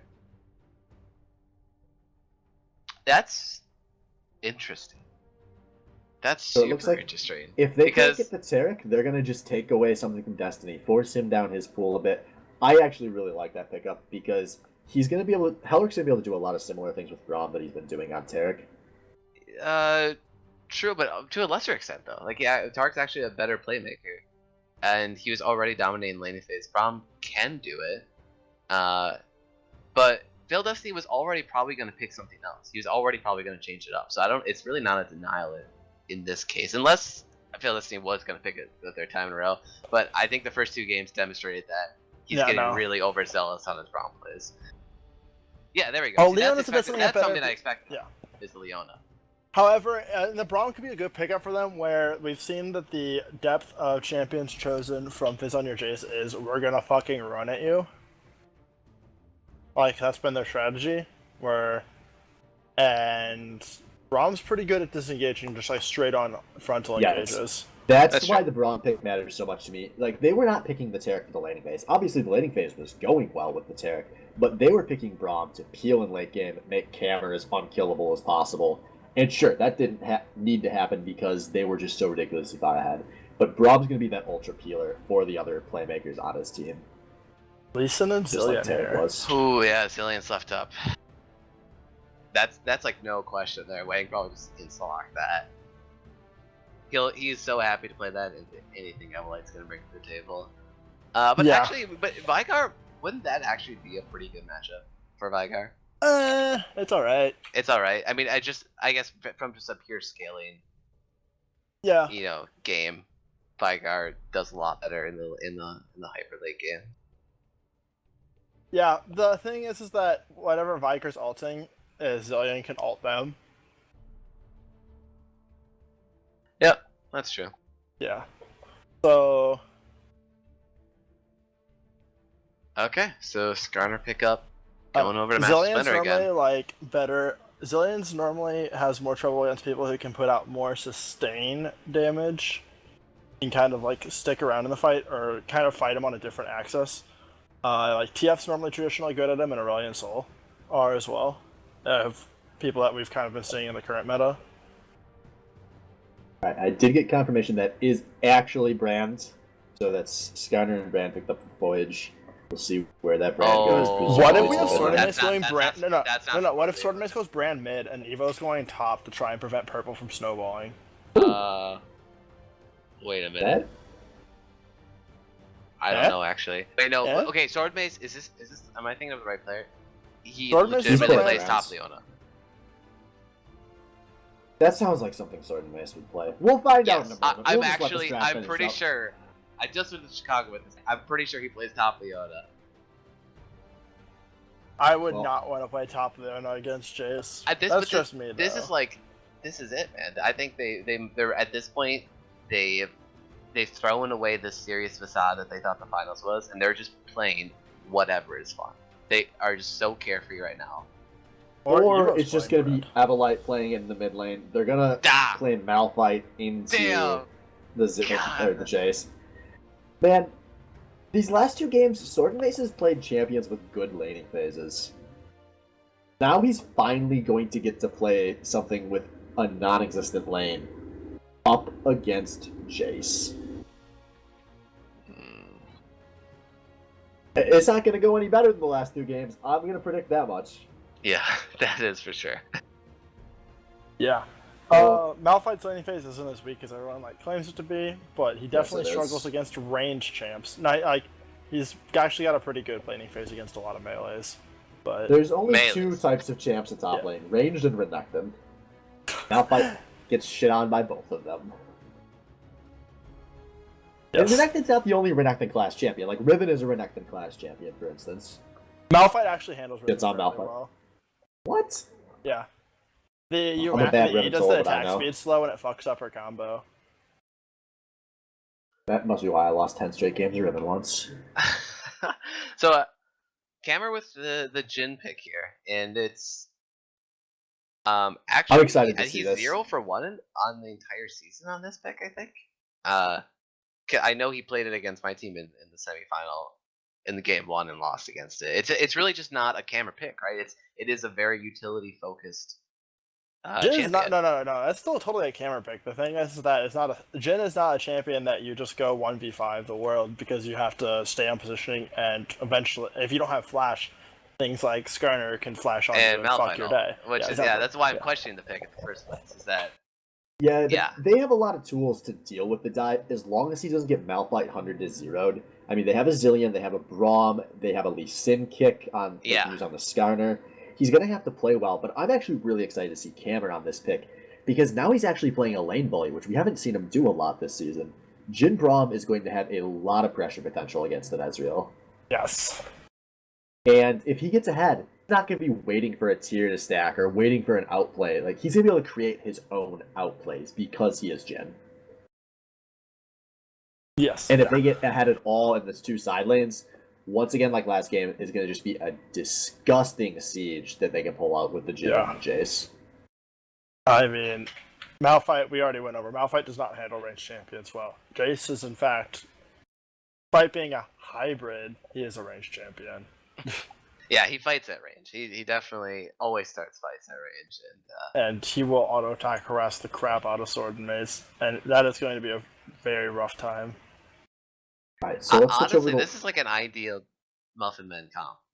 I think their ideal comp would be they had something else instead of Jin. Honestly, like I think they'd rather have the Ezreal over the Jin, but other than that, yeah, this is pretty ideal.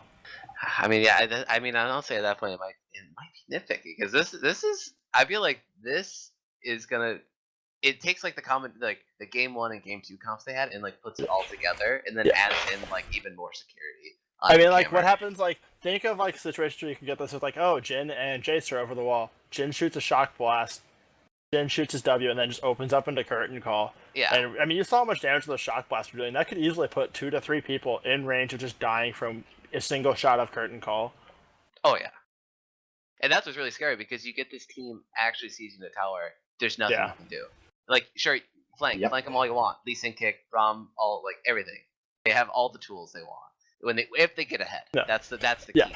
The thing is, though, is that on this Fizz on Jayce team, they do have a team that can just straight pile onto people. You have Leona and Malphite, and then you have Skarner and Brand to follow up.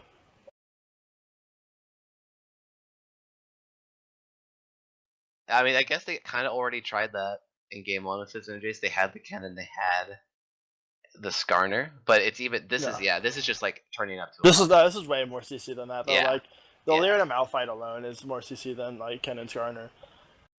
Yeah, and I also throw in Skarner too. Why not? Wang isn't on the Malzahar this time. Yeah. Because the Skarner this game looks a lot better than the Skarner the previous game. He's not gonna have an easy time though, because like Lee Sin is pretty solid against that.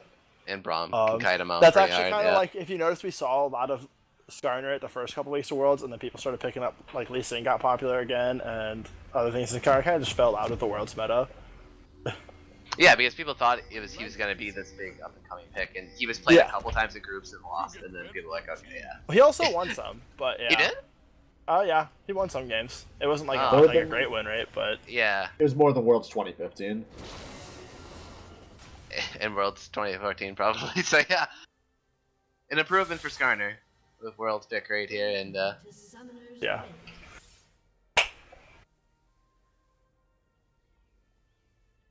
I mean, every champion besides Malphite in this game, I think, was just, at Worlds.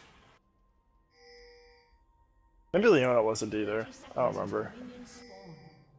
I feel like we saw Leona at some point. I'm pretty sure we did. I'm pretty sure I saw one game of Leona at the very least. Like, honestly, it might have been Aimee Road, the support player for Aimee. He probably did.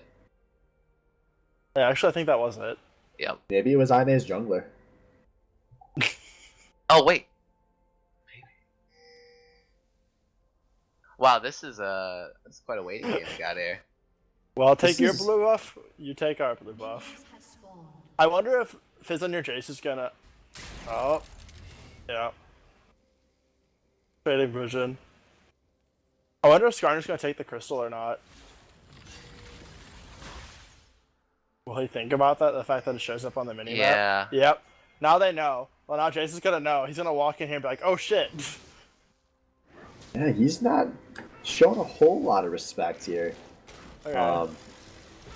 Actually, no, he doesn't know. They didn't take the crystal, so he's just like purple chilling there.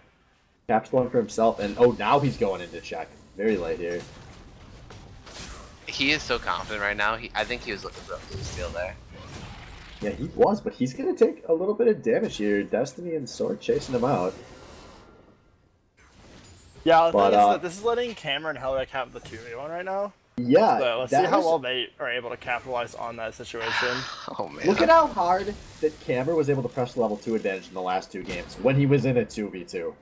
Like, this could be a laning phase over for SBL. I hate to exaggerate like that, but this could just set up so much for Cameron and Hellrick.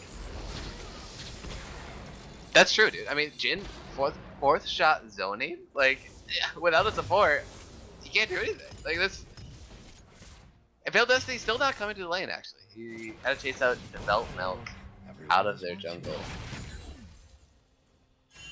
Man, so 2 minutes and what, 50 seconds? He's gonna get to the laning phase here. That's... Cameron has got to be salivating, and he's gonna have a chance to, you know, create poke underneath the turret.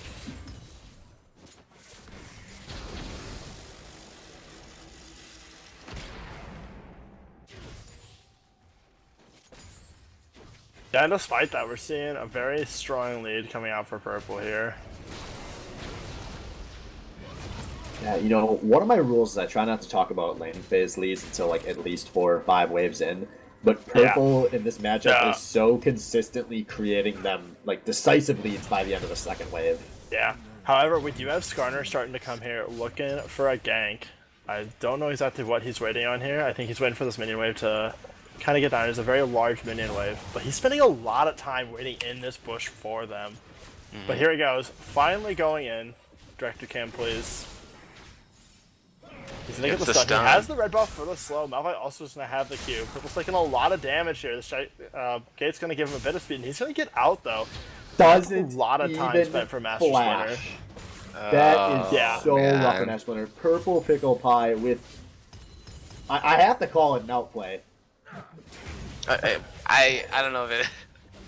Walking in a straight line.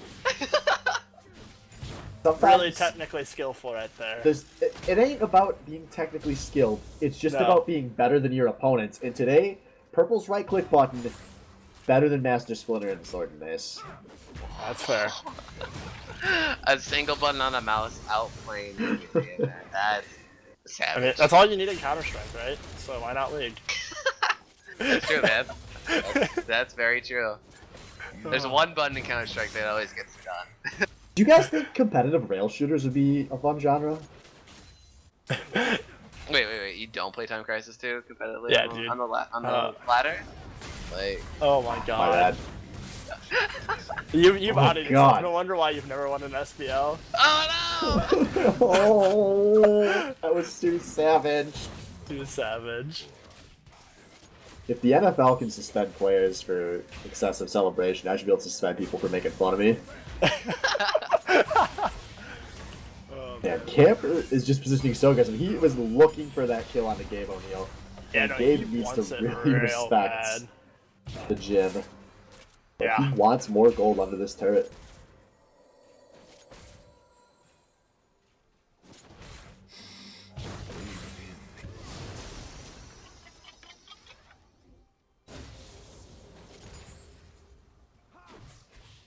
So...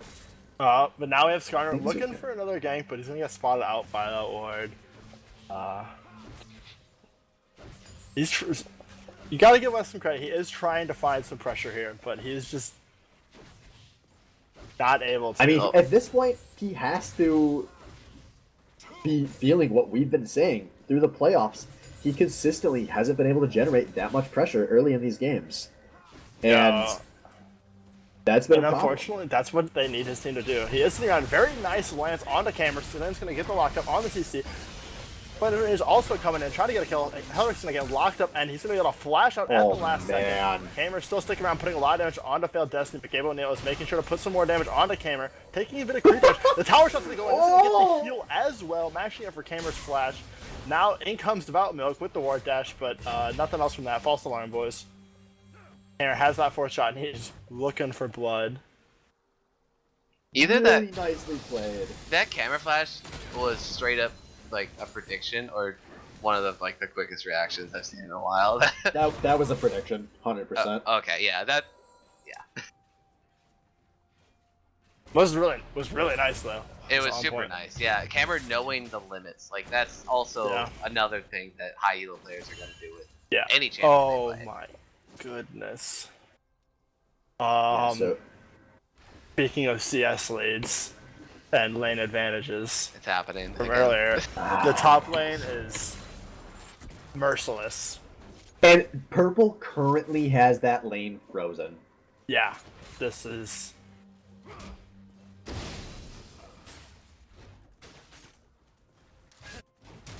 I think we just gave an honorary moment of silence to Sword Mace in Yeah. his lady That's, face you this know- entire season right there. Oh my god.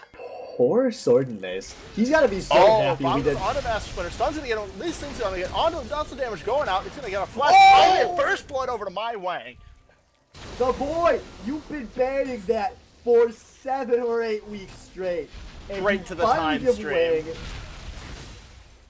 Just beautiful, beautiful play out of Wang and Milk there. They're going to immediately turn that into a blue buff steal. Make Evelite's day worse than it already And this is is. going for more. Lots of damage going out onto Failed Destiny. It's gonna get the flash out of him, preventing him from being CC'd out of there. Brand trying to shove in the mid lane, but we're looking like we might get a dive onto the spot tower. Or not. Yeah, Wave's pretty far, and Yeah, no, the wave is they know very, when to very cut far. it, cut their Yeah, that losses was very there. smart of them. But yeah. Yeah, and the way they've been playing, they don't need to make crazy plays early. They've been No. consistently winning these early games. Don't take a risk on a dumb dive like that. Yeah. Oh, curtain call comes out. Shots are going to go down. However, Leona is going to come here to soak them out as Ezreal walks out, but Leona's going to feel the pain for that one.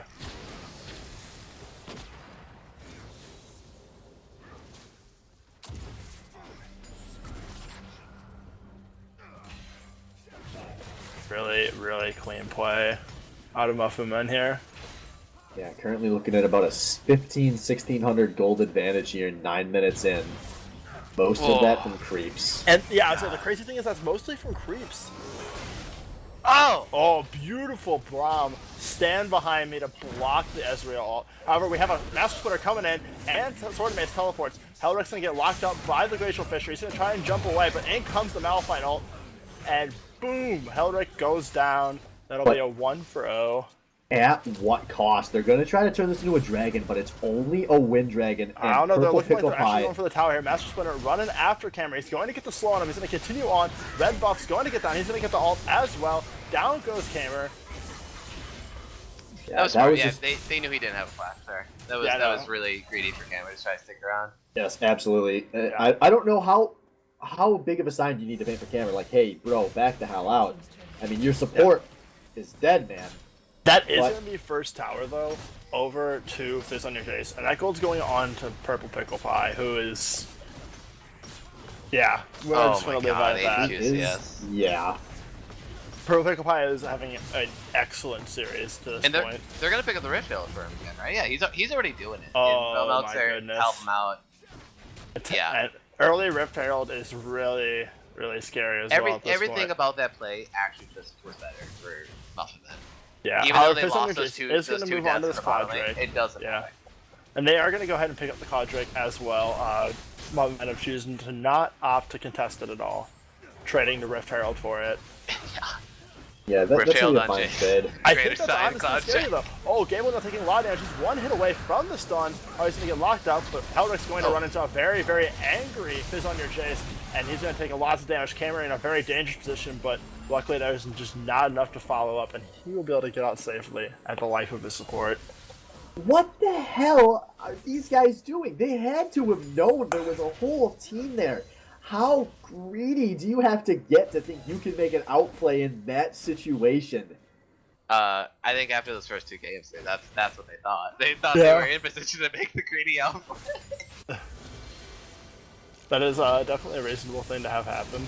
Oh, my way taking a very large amount of damage, but he's going to go ahead. He's going to get the flash. He's going to ult himself. He's going to force the flash out of Brand, but however, his ult is wearing off, and Brand's ghosting and trying to look for the kill. He's going to drop the Pillar Oh. Flame, but it's going to barely miss, just nipping at Zillion's heels. Yeah, Flash for both summoner trade, so gonna be a big win for Wang, especially with the brand Flash being so much more valuable than Zillions. And presumably Evelite is going to be under a lot of pressure in the next 5 minutes because I think we're going to see Purple Pickle Pie in that lane a lot since you can only push so far with this top lane turret down. This could get bad very fast for Evelite. Yeah. See, with the Rift Herald buff, though, I mean, Purple Pickle Pie is going to be a force to be reckoned with if he wasn't already. And we're also seeing a lot of damage going on onto the spot tower here. Braum and Jin going to be able to pick it up to get their second tower of the game. Phil Destiny, he's coming in from the river. I don't know if he actually wants to be there, though. He's getting second thoughts. He was really lucky that Braum Q missed because that would have turned into a bad CC chain for Destiny. Yeah, that's like the de facto strength of the Braum Jin lane. It's just you hit one skill and it just all goes down from there. Yeah, especially with the angle he was running at it. Yeah. It makes it really, really hard to dodge the Jin W when you're like running parallel along a wall to that point. Oh, now the lane's frozen. Back over on the blue side here for Purple Pickle Pie in the top lane. Yeah, we'll have to see what Purple does here because. Halric running in once again. He's going to get skewered by Skarner, getting pulled back into Brand, taking a very large amount of damage, and Halric will go down once again. Get a little handsy, and My Way's going to get hit by the Solar Flare. He's going to get locked up, followed up by the Malphite ult, and Unstoppable Force will take him up. Failed Destiny picks up the kill. That's a good CC chain there, because Wang, I don't know, maybe he just didn't pop the ult because he knew he was going to be dead to rights anyway. Or he might have actually just got CC chained out of it. He couldn't have done it. It's quite possible it was both. I mean, once you saw that Solar Flare happen, you're just not getting out. There was 4 members right on top of him. Yeah, that was kind of what I wanted to say. Was Purple, he had a nice freeze going, but at this point in the game, the situation, it was going to be really hard for him to execute on that because that was going to just dare Foyce to make a play. Oh, he's going to make a grave mistake, getting tons of damage. Devout and Kamer as well, taking a very large amount of damage. Kamer with the brand pass, he's also going to get blown up. Devout Milk's going to revive thanks to the Zillion ult that saved him in the nick of time. But no one is down from Fizz and Jayce. This is going so well for them right now. These fights are crazy. They just really need to leverage the fact that no one can solo stop Purple Pickle Pie. He has 3 times Swords and Maces CS, and he has 1,500 on him at this point in the game. That's insane. Like, man, I mean, these are good picks, and you can tell that Fizz and your Jayce, they're just pulling the trigger, like a lot of the time. They don't even really think twice about it. No, and you can tell that it's working way better for them. 15 minutes here. I mean, the gold is even despite the fact that they have a 6 kill lead, but they have a kill lead for the first time in any of these games. Yeah, that's insane that they can be up 7-1 and gold can be even. Because on Jayce, they need to find a way to get towers, and they need to do it fast because then they're going to actually turn their lead into something. But if Muffin Men can manage to hold, not give up any objectives from where they're at right now, they're still in a fine position. It's as soon as those towers start to fall, it looks like it'll probably turn into a real fast domino effect. Yeah, it's going to be very, very dangerous. Skarner trying to run onto Purple Pickle Pie. He's going to get knocked away, but he's still going. He's going to get the flash ult. Evil Eye's going to follow up with the Cheesy Stain. Very large amount of damage going on to Purple Pickle Pie, but he's going to pop. There's just no respect for Fog of War here. This is ridiculous. No, they're playing like they were at all the other 15 games at 15 minutes, where they were super far ahead. But this time, the game is even. Oh, very, very nice run out of lane. Very large amount of CC chain. Feldos is going to fail the flash, however, he's going to be able to get out, but Curtain Call's coming through. Master Splinter, though, is going to soak all 4 shots, it looks like, but he's going to be able to take a bit of damage here. Lee Sin's going to go in for the kick. However, Devout Milk's going to take a very large amount of damage. Unstoppable Force is going to go onto his corpse, but this fight is not over yet. Getting caught out, taking a very large amount of damage. The heal's going to be there just for the move speed. Cameron's going to take a fireball from Brand, but once again, just nothing able to stick here. But that's 9 unanswered kills now for Fizz on your Jayce. Muffin Men were able to pick up the first blood, but it hasn't been anything since then. Yeah, it's crazy that they've been able to get 9 unanswered kills, and they still haven't been able to turn those. It's been so long since they've turned those into anything. Yeah. No, this is And they're in a bad position on this dragon. Muffin Men getting them here. Yeah. They have a nice ult advantage right now. Ooh, And this is an Inferno Drake, which is really, really solid on this Earth team. Dragon, Jin is Earth one of the Dragon. best. Oh, it's an Earth, my bad. yeah. Never mind. This So is all the Earth is still constant very, very fighting- good for this team. all the Jin constant takes towers fighting- very quickly. Has put Fizz and Jayce in their base when this dragon was up, and do all the kills, they really mean nothing at this point. Like, every objective's going over to Muffin. Yeah, the thing is, you have to make sure that Muffin men realize that this game isn't actually that far down on gold. It's kind of hard that it can get in that mindset sometimes when you're down 9 kills to 1, especially when they're all unanswered. Yeah, but they're at least. But it trying to looks like position they are very aware that the gold is not very far off here, because Perfect Fire is getting all under the tower. He's going to take a very large amount of damage from there. Meanwhile, Leona is on the back line with Sword and Mace. Perfect Fire is going to go down to Brand, and Fizz and Jayce is looking for more, but they're just not going to be able to find it at the moment.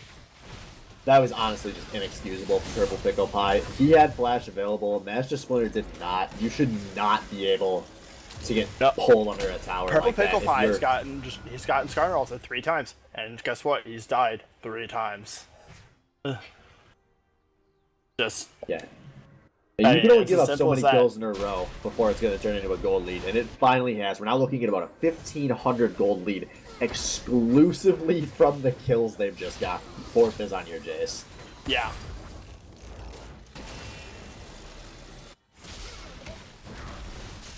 And Skar's looking for more. He gets the slow onto Lee Sin. He's trying to look for the stun, but Lee Sin will ward hop to get away. Or Lee Sin leave him coming just around just to be a little more annoying. Yeah. Especially when, something to go back as well is that when they've been doing this, is that they traded the dragon. They gave up a dragon to get Rift Herald onto Jayce.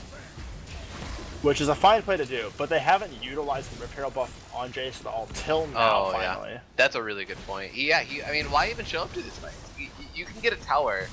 You can answer a tower back. You can probably answer more if you play it right with the teleport. And the towers that he's going to answer here, like, Tier 2 top is worth more than Tier 1 mid the majority of the time. Yeah, the but now thing he's is to now he's pushing in the at the wrong situation. time. Yeah, now he's pushing for the wrong time, but the thing is, they It's just have not just as easy that he can just magically trade these turrets. Like, Yeah. Muffin, they've been getting picked before they can even establish the basic wave control in this game. So they've never been able to get Purple Pickle Pie into those split push situations. Split pushing is a team effort. And Muffin and Ben as a team have not been playing the split push properly until just now for the first time we see Purple create a little pressure on his own. And look at that, it saves the mid lane turret. Yeah. The thing is, like, that's what they've been trying to do as a team ahead of time. Like, they've put, Purple has been out of position twice, which, like, as a team, like, that's not his fault. That's not a team effort for you being out of position and getting caught. But hopefully they can be able to turn. Oh my god, tons of damage going on in the failed Destiny. What was that? A Zillion? That was 2 Zillion bombs. Oh my god. Well, he double bombed one, and then, you know, it popped and it killed it, and then it popped. So it both at the same time. It just took off like 80% of his health. Yeah. Wang's just watching all of his teammates feed, and he's screaming, "Guys, I really want to win my first SBL. Just let me carry." Yep, and in comes the pause. Everybody, I want to remind you, SBL pauses are brought to you by water. Drink lots of it. It's good for you.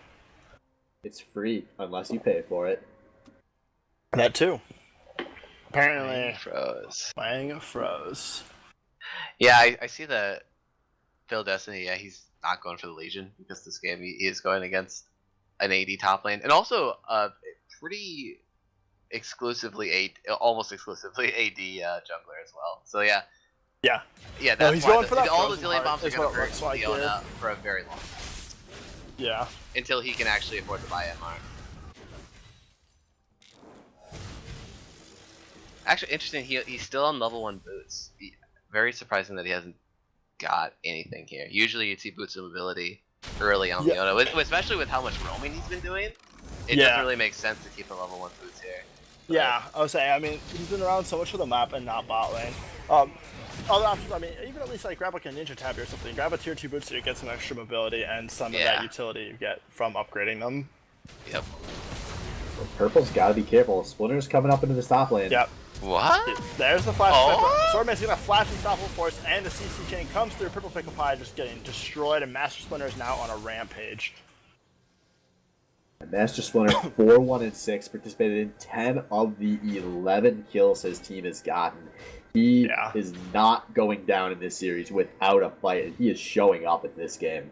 Yeah, and that's when he needed to. I mean, and the thing is now is that Purple Pickle Pie, while he still has a very large lead on Sword and Mace in terms of like the CS, all these gold and all this CS, he lost his CS lead and everything, and now Malphite's getting his armor, and he's starting to get really tanky, and he just isn't complete fodder now.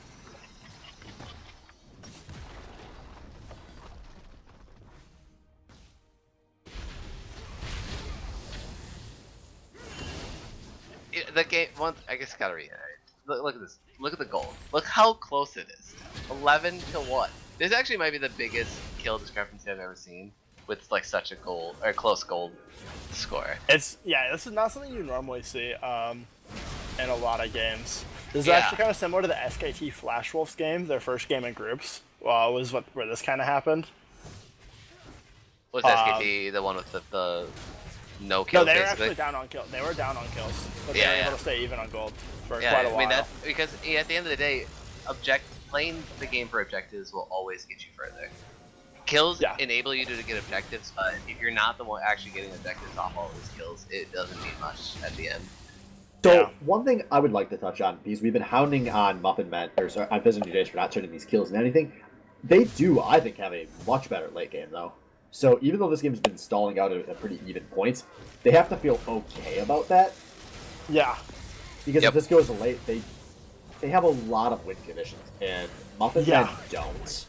I mean, Malphite obviously scales really well. He's going to become very difficult to kill. Zillion is not a champion that's particularly good at dealing with tanks, and the rest of his team's AD. So Malphite's going to be very, very difficult to kill. Skarner scales really well. Oh, beautiful kick from Lisa. He's going to isolate Leona. Leona's going to get the solar play on the failed Destiny, who's going to flash. Oh, he didn't die! Going to come in, and however, there is going to be a Zillion revive. Milk's still alive, so now Gable Nail's going to get knocked around. He's going to flash over the wall. Meanwhile, Sword and Mace and Master Splitter taking a lot of damage from My Wang and Hellwreck. Curtain Call is now opening up. Gable Nail on the side. Sword and Mace is going to be able to walk out, and Master Splinter looks like he's going to soak the rest of the Curtain Call. Trading it all for a 1-1. Never mind, Purple Pickle Pie is going to find Gable Nail in the back of the lines, making this a 1 for 1. Oh my goodness. 1 for 1. A not crazy a 1 for 1.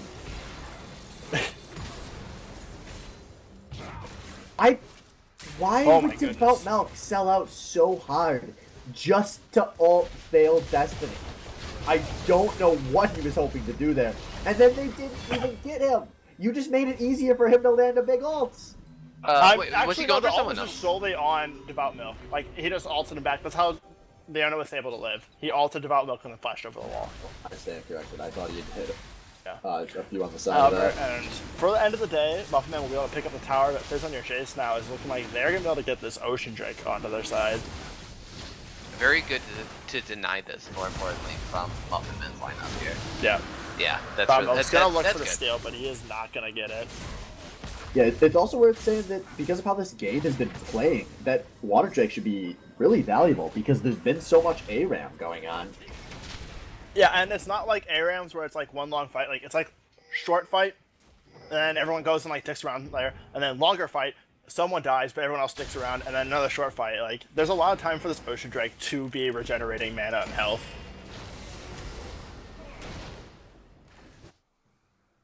But despite all that, Muffin Man's still in the gold lead. Yeah. I was actually reading something the other day about how like the more something that overall is like an Ocean Drake tends to actually increase in value the lower the game is because there's a lot more dirtling going on and there's a lot less like things happening on the map in a row. It's not like more decisive movements.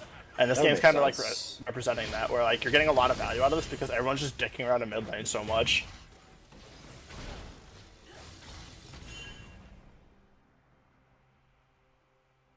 But I think this is actually, I think that's a good thing for Fizz on your Jayce to be like, kind of doing this in the mid game. Like you said, they're a team that scales very hard. So if they if Muffin want to opt into letting them stall out this game in the mid game, I think Fizz on your Jayce is quite smart to just accept that right now. Yep, absolutely. And this is the first game where we've really seen Muffin Men's mid-game shot calling kind of fall apart. I've been so impressed by the way they've been able to accelerate the last two games when they've had leads. Well, this game, they haven't looked like they have any idea what to do when the game is even. Yeah. I mean, a lot of these picks, I think, in the team comp expected their laning phases to win really hard. Jayce was really expected to win. Jhin Braum was really expected to win as well. Probably Bazillion as well, at least go even at the very least. But they fought back. Muffin or Fizz and Jayce, they fought back so well that they couldn't really come out of laning phase ahead as much as they did previously. Like you say that, like we saw Jayce get to an unbelievably large lead, like multiple levels, CS-wise, gigantic right. Totally levels. It was CS as well. Oh, he didn't get the. However, going to be able to pick up on a failed Destiny. Swordmate's going to be an unstoppable force to try and get back in. However, he's just going to go get locked up. Give out milk though, taking a lot of damage. Swordmate's also taking a lot of damage. Gabe O'Neal gonna try to shoot the ult through. Oh my goodness. Swordmate's gonna take another. Purple Guy's gonna flash and Bauer. Master is ready right away with the spear. And now comes out the curtain call. Shots go onto Gabe O'Neal. Gabe taking a lot of damage. Very nice brawl. It's gonna lock them up. And Evil Light and Gabe O'Neal very, very low. Helrick's gonna flash, match flash with Evil Light. And that's gonna be a 2-for-1. What a clown fiesta of a fight. But Muffin men take it 1-for-2. They take the turret. That's the kind of fight that like Muffin men like are really trying to look for, where they can like take on people one at a time, or like in like smaller groups instead of just this 5-man Fizz on your Jayce squad just piling on to everybody. And what you said in the draft, that Jayce Q into curtain call, that happened right there, and that was devastating. I mean, that was beautiful. It was Jayce Q into Jayce Q and Braum ult straight into curtain call, and he just dropped people. I mean, he killed one person, and unfortunately, the other two barely made it out for him. Yeah. But that still secured them the tower with how low they were. Yeah, and after all that, that was still after Purple literally flashed into Skarner's arms and died. Pretty unnecessarily. So yeah, that was a really bad flash. Baddie Brigade, if you're out there, please spam chat with a link to that team fight. That's what I want to see on the next team fight breakdown, because there were just so many little things that were done so badly in that fight. That was the worst of them. Oh, Perfect Pie once again finding himself in Skarner's grip. However, Hellick's going to try to do the best he can to save him. Master Splinter, though, is on the hunt. He has blood in his eyes. However, on the Leolena is going to find Jayce, but is not going to be able to get enough. He's got a friendly Zillion there to help him out. Sword Mace now looking for blood. But he's not going to be able to find anything there. My Wang kind of playing with fate, dropping some bombs down, trying to get a little bit of damage there. But yeah, Purple Pickle Pie is not having a fun time with Skarner. Yeah, dude, he's gonna be having nightmares about those things. I mean, some of them he's been a little out of the way, but then other times it's like he literally flashed into that one, like at the top lane. It's like, give me a hug, Skarner. Yeah. Yeah. Oh. Take it. Nice Q. Audibly sitting there. Take but... that shit. Yeah, right? Oh god. So something to note as well is that we always talk about, like, so why aren't Fizz and Jayce, why are they not getting objectives after all these kills? Well, all the fights are happening on their side of the map. Fizz or Muffin men, they're doing such a good job of pushing out all their lanes that every time a fight breaks out, it's on the side of the map they want to be on, and the objective's right there. The last two fights, they've literally fought around a Fizz on your Jayce tower, and after they win it, even just like a 1 or 2 man advantage in the fight, they're able to pick up the tower. Yeah. Oh, however, My Wang's taking a lot of damage. He's now going to get CC by Leona as Gabe O'Neal's put a lot of damage. However, the ult will save him. But Master Splinter is sitting around looking to get him as he arrives. Beautiful brawl out, timed with the Zillion flash, so it's going to get him out. However, a Pyroclast is going to continue to deal a shit ton of damage to the Muffin men. But it looks like everyone's going to survive. However, Master Splinter is looking for more. He is running after that Zillion, but he's going to find himself slowed under tower. These things are going to go. He's going to take a lot of damage. He's going to get on. Curtain Call's going to come out. However, Field Destiny is going to flash directly into it, and he's looking for more. Master Splinter's going to take more shot, and Master Splinter is also down. Now, My Wang coming back for revenge. The Purple Pickle Pie is coming in on the flank, looking for more, however, no, never mind. He's zoned out. Oh, no. Oh, but Beautiful Shot Flash is going to hit Evil Light, chunking him out, but it looks like he's a little afraid. But no, he's going to find Gabe O'Neal, just a very large amount of damage, but he's going to run away. But there we go, Camera's going to flash in. Beautiful timing, and the Unstoppable Force is only going to hit Purple Pickle Pie, and down goes Sword and Mace as well to make this a 4-for-1. And that fight, it took so long to get a fight like that, but that looked just like one of those Game 2 fights where Muffin men kite out, and once they finally landed enough of their poke, they're able to turn, get a big re-engage off, a huge flank out of Purple Pickle Pie that almost looked like they couldn't capitalize on, but it turns into 4 kills for 2, I believe, over the whole fight. Yeah. And they get a tier 2 in the mid lane, and they're going to get this Wind Dragon I just for think it good was measure. 4 for 1. I think they only Wow. got Hellrick. Yeah, No, I they- think no. you're They right, got because Wang No, had no, no, They they got have milk. milk assignment. They only got devout milk. Is the only one they got. Yeah. I think. My Wang's gonna find himself locked up by the chain CC. He's gonna be able to get his ult off at the last minute, but he's gonna revive in very hostile territory. Now he's gonna meet the Skarner ult, and Evil Light will be dominating. If Muffin Man rotates the melee right now, that definitely is enough. Are Now they we see going Muffin there? Man paying for the Baron. Fizz and Jayce picking for the Baron. That's what I mean. Yeah, that's what I meant. yeah. Fizz and Jayce. Because I don't think, Yeah. they know they can't take this mid tower right now. The wave's not in the right position. No. And everyone's there to defend This is it. really just, oh, but a very nice Pillar of Flame's gonna get a good amount of damage on the camera. That's the first steps they really need to get in this. But their window is closing. Zillion's up in 20 seconds, and Zillion can get back to the fights very, very quickly with that speed up. Mm-hmm. Yeah, he at least This is won't have a just to pull the TP. trigger here. They need to either start the Baron or they need to try and force a fight here and take advantage of this. Oh, it's already too late. Yeah. It's too late. Yeah, no, it's too late now. They don't They're- realize that Muffin Man had a ward there. No, My Wang is back up now, but they are on the Baron. It is ticking down at 8k right now. Lots of poke coming in from all directions. Purple Pick's fighting a Purple. very large amount of He might time. be He's gonna caught out flash. here. He's gonna be out of position, but he's gonna be able to run on out. Meanwhile, Hellrick is on the other end of the fight with Cameron. Leona is coming through. She's gonna get the CC onto Hellrick, but that's gonna go into a lot of bombs. Hellrick's gonna barely make it out. Fail Destiny is in too deep, but he's gonna be able to make it out now as well. Fail Destiny. Oh goodness, there's all sorts of things going all over the place. Go Milk, take and it! Fail Destiny will finally go down to Cameron. Felt Milk does not follow up. He was just out of range, I think, for following up on the Q. But it got to be a 1 for none in the favor of the Muffin Men. And Muffin Men now are moving on to the Baron. That was such an awkward fight. Purple Pickle Pie stopped poking into the pit, going for a pick on the Evelite, and then that fight just turned into a total fiesta. But somehow this is going to turn into a Baron attempt, and a Baron take by Cammer as Devout Mouth holds on to the smite against an Ezreal. No fear. No fear, friends. Oh. Well, okay, so once again, Fizz and Jayce, they got that pick on the wing all the way at the bottom tri-push, right? And it's 33 minutes of the game. They're thinking, hey, we need to start making plays. We need to get objectives going.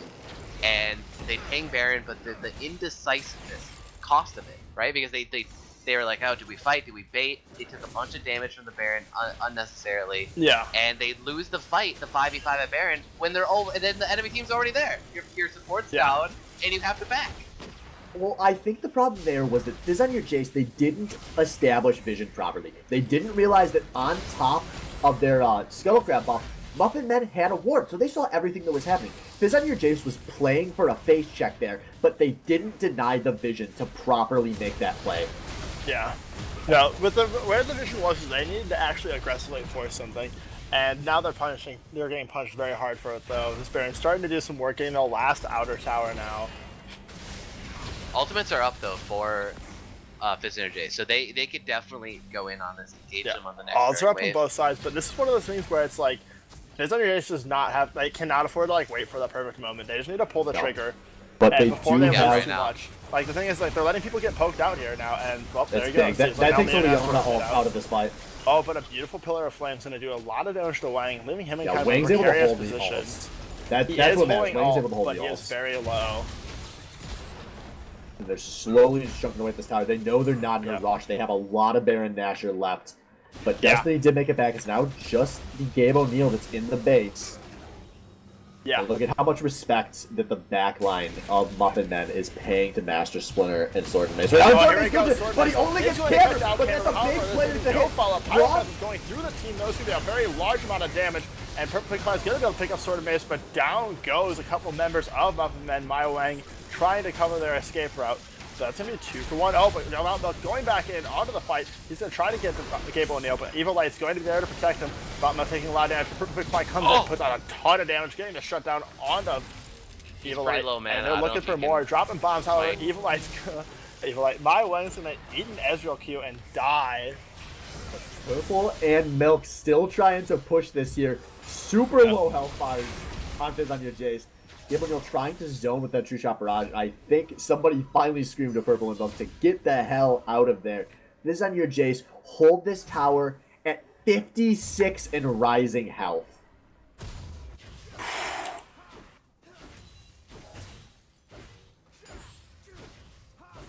I don't. Oh yeah, it does heal. Yes, Yeah. inhibitor towers do heal. So that was Wow. very, very low. But a gigantic hold for Fizz on your Jayce, who are down 6k, but they still do outscale, although it looks like Muffin Men have waken up a lot here in this late game. It's getting to the point where it's really dangerous for Evelite and Gabe O'Neal to be in the wrong position at the wrong time, because if one of them gets, you know, chunked by a Jayce Q into a Jin W and a Curtain Call or whatever it happens, Yeah. even if they got hit by at least NQ, it might already be over in the team fight, because those two have to stay alive through the damage. Yeah, The rest of their teammates are just CC bots at this point. both teams didn't have to expend a whole lot of flashes in that fight. It was just Helric, Wang, and Gabe, I believe, were the only ones that flashed during that fight. So a lot of the playmakers are available. That's a big chunk on a build. Destiny hits Devout Milk, goes in. Destiny gets chunked and killed at the tail end by Cammer.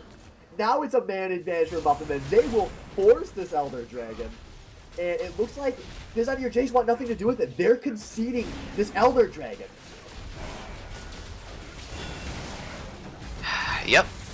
And they have to have the top wave pushing in on that inhibitor. Muffin Men have to know how low this bot tower is. They're going to just casually march up, land one Shock Blast to zone, 2 autos, and crack open this base, and then have the chance at taking an Elder Dragon team fight. Which they are sitting on 3 dragons, by the way. They have They have an Inferno. They have a They only have a Mountain and they have and a a Cloud. Yeah, And the then they have Elder an was Elder. their third and then an one. Elder now. Yep. But My Way was really far away from this fight, so Splitter is going to get hit. He gets on the camera again, and Camera goes down without doing anything in this fight. And now Milk is being lit up too. Wang and Purple from the outside, putting down as much damage as they can. They do manage to kill Storm. It's a 1-for-1 so far, but Howard being chased onto. Purple looking for Blade, and he jumps in. This fight is getting so split. Gabe O'Neal, though, putting down a ton of damage, but so is Wang. And that's 2 for 3 so far. Milk and Wang versus what remain, trying to get this pick onto Destiny, and now they're actually chasing. And Oh my Wang God. lands the first bomb. This is going to be so close. There's the second bomb. Failed Destiny goes down. 3 for 3. But why was Wang roaming before that fight? They just Was need he- to auto was the he tower cheating once. towards mid? Like if they auto the tower once, it will die to Dragon Burn. That's all he needs. Like it doesn't even have to have minions. Wang can just run up there real quick. Like if he jukes it, they could have taken that tower, and Master Splinter's gonna pick up the Mount He's pushed up this. Yeah, Wang has recognized it. There we go, Splinter yeah. and Evelite went too far, and Wang cracks open the base, and zillions out.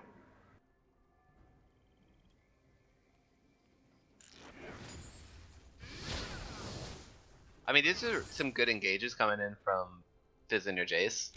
They're knowing when to fight back. But I mean, are we already to the point where it might be?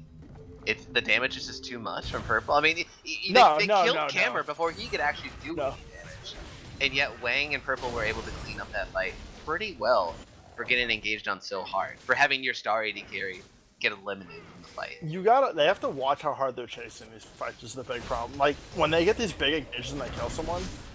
Oh, but Camera gets caught out again, but immediately QSS's the scout out and then flashes Leona. Camera shows respect for the first time all series. Oh. And Milk is still pretty far from this fight, so I don't think we're going to see Muffin Men go hard on this. But they are creating a little bit of pressure here. Purple is on the side. Purple, go top! Purple, go top!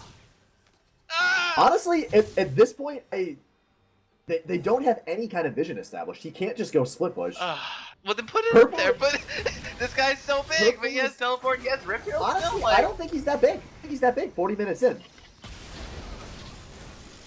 He fell behind his power curve. I think his power spike is There over. is I don't know 3 if he can champions just that can easily split push. possibly 1v1 him at this point in the game now. Possibly. I mean, yeah, possibly. I agree. But like, you can play this right. You can split the pressure here. Yeah, You no. don't want their wombo combo to stay together. You need someone. No, to that answer is it. correct. No, split pushing is the answer for this. There we go. He's in top lane. There we go. There you go. Muffin was able to establish some vision now, so they have a chance to do something here. Oh, now he's coming back. They do have the double TP advantage, so actually, it could consider sending something to the bot lane where that inhibitor's exposed. You know, blow TPs and then just send their other TP to the bot lane. Yeah. There's a lot of cool plays they can pull off right now, and they just They're cannot not get making any engaged of on. them.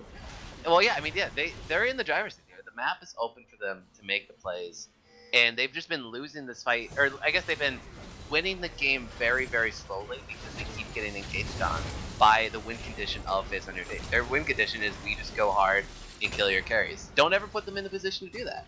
Start split pushing, start roaming around the map, split up your pressure.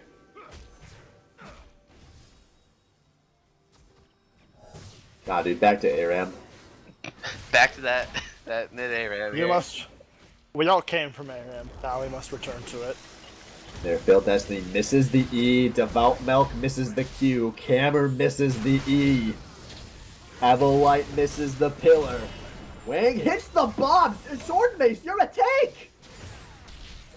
Yeah, the thing is, just look at how much MR Sword and Mace has at the moment. He's got 30 bonus MR, so he's got like 90 Oh my total. God. He's got like 90 total MR, so Void Staff doesn't- and Sword Shoe's just like, yeah, fuck that. I'm gonna And fucking he dunk you with basically these doesn't bombs. even have health. He just has the 500 from Sunfire, the 250 from Spectre's There we go. Cowl. He's got There Banshee you now. go. Okay. That's gonna help That's a so little more. much. Yeah. Yes, it is. No. Yeah, now he's very... he's Everything gonna take a about while to Banshee kill. Veil is good against Zillion. Yeah. Every single word on that item is good against Zillion. Yeah. Honestly, we should start seeing more of those Banshee Veils. Probably want to see a quick silver on Gabe O'Neal if I was him. Well, actually, maybe not. Banshee Veil actually might be. Alright, but the vision has been choked out by Muffin, and they're stunning Baron, and Master Splitter is about to show in the top lane. This Yeah, is going that's to a be Baron. completely That's free. Yeah. And there it is. My Wang secures once again Devout Milk. Somebody, I would be screaming at Milk if I was on Muffin then. That's 2 Barons in a row where he's like, nah, true shot's not going to happen. Now, once again, the playbook is fairly open for Muffin Men on how they want to approach the Fizz on your Jayce base.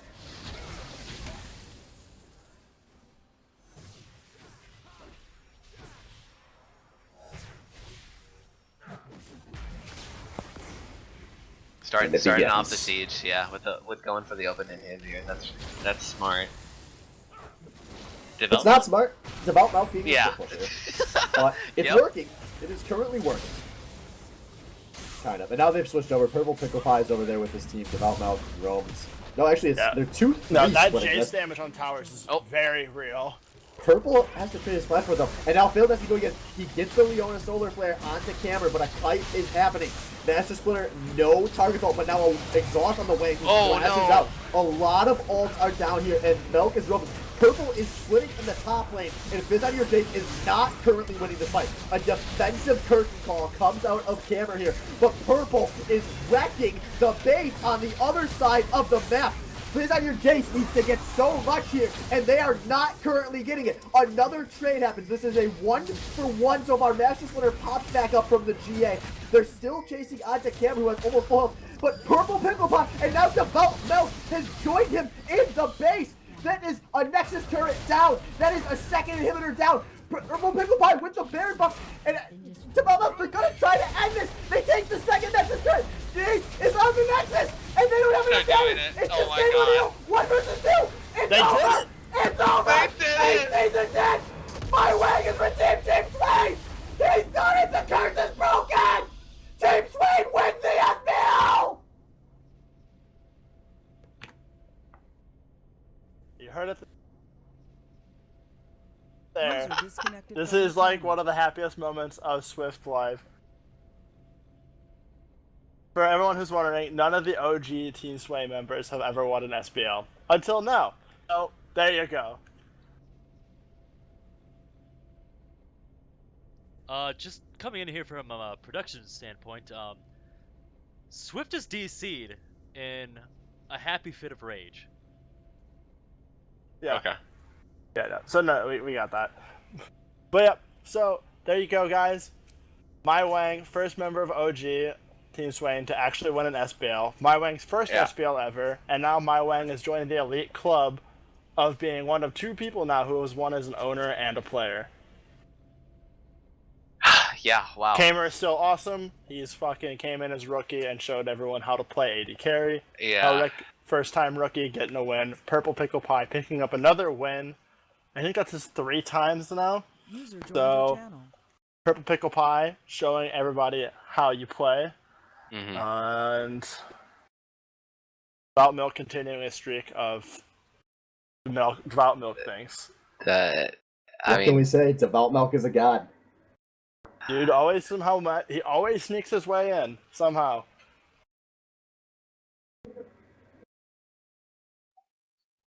But yeah. congratulations to Muffin Man there.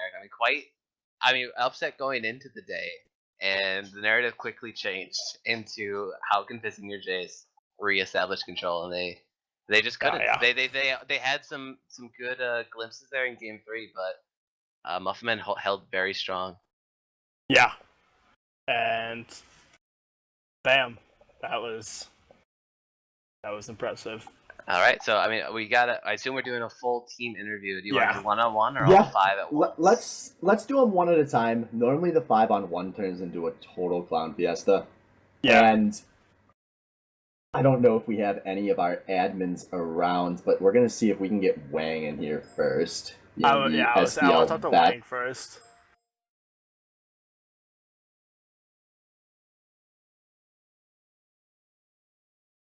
Well, oh this User shit. was moved to your channel. Yo! All right, starting with Team Swain, my Wang.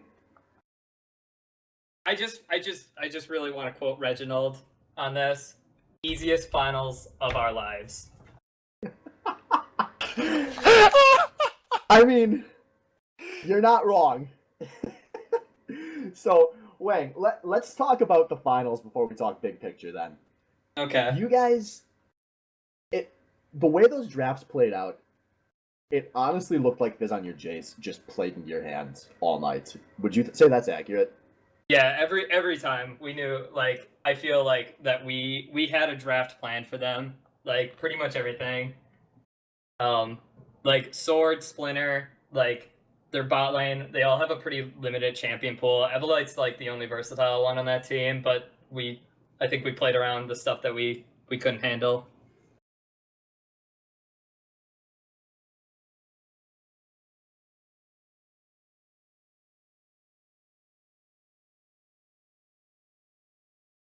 I'm sorry. I guess Swift's dead.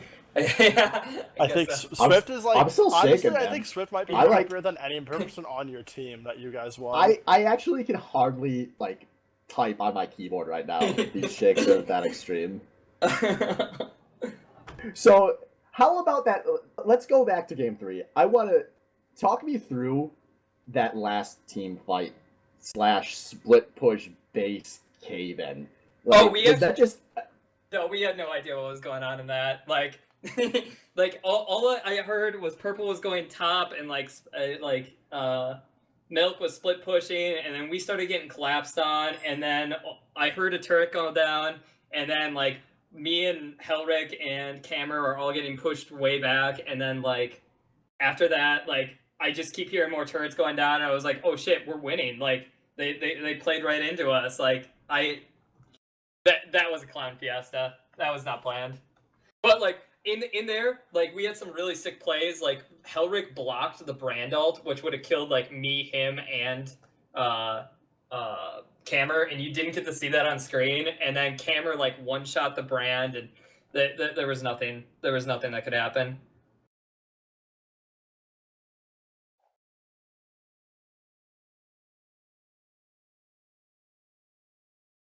all right? So, bigger picture. 7 seasons in, you were I think everyone was very aware, very perennial loser. Before 2016, you had gone winless in 3 of your 5 seasons you had played. Yep. Your value all-time low. What changed in 2016? Because I think you were very good on both your teams, and obviously that's now finally translated into success for you. I mean, has Wang changed? Has Wang gotten better, or has Wang just finally been on good teams? I think a little bit of both. Like being able to be in the mid lane this year has been like I can actually use a lot of my game knowledge that I feel like I didn't utilize very well in the jungle. Also, mid lane translates a lot better between solo queue and 5v5, and I think that's probably what happened. Like I can just play so much more mid, and like I was able to pull out like picks like if this was jungle, like I probably wouldn't been able to pull out like weird picks that we didn't need that we needed like the Vladimir getting pulled out in game 2. Like I'm sure they had no idea that was coming, but like I had practiced it during the season and was able to pick it up and adapt it. Like I was quick. very excited to see the Vladimir that game. And you did very well on it. And then I also had pocket picks like Zillion that they have to ban out or Camera gets 2 lives.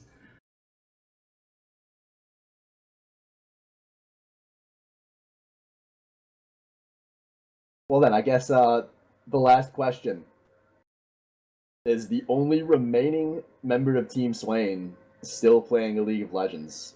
Are you going to just go out on top, or are you going to keep playing 1,000 solo queue games a year?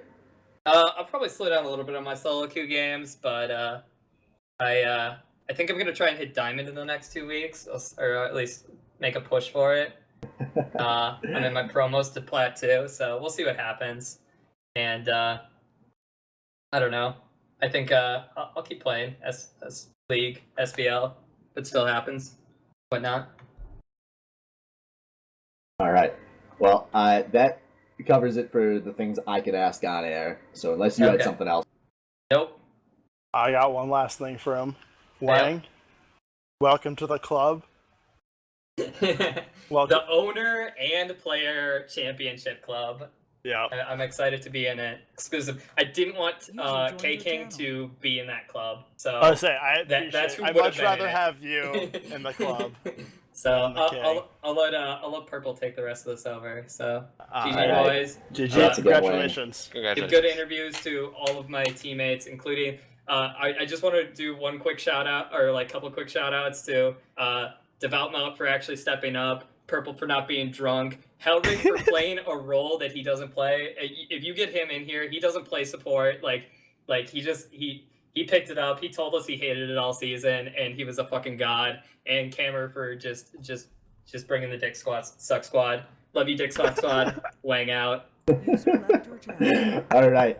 So next up, we've got God. top lane extraordinaire Purple Pickle Pie. Yeah, what's up? So Purple, I guess I just have to ask: did you think it was going to go that well for you from a top versus top perspective? Yeah. Yes. Yes, for sure, yes. I mean, you've heard about what happened in our regular season game. That's unfair, man. I mean, So, do you want to fill everyone in on, I guess, your regular season in general? Because I heard you had some pretty ridiculous circumstances you dealt with. all right. So, yeah, my regular season, man, it was very tough because I just started my new job. They were loading me up with work. I mean, I had to learn how to drink beer, what it tastes like, different kinds of beer.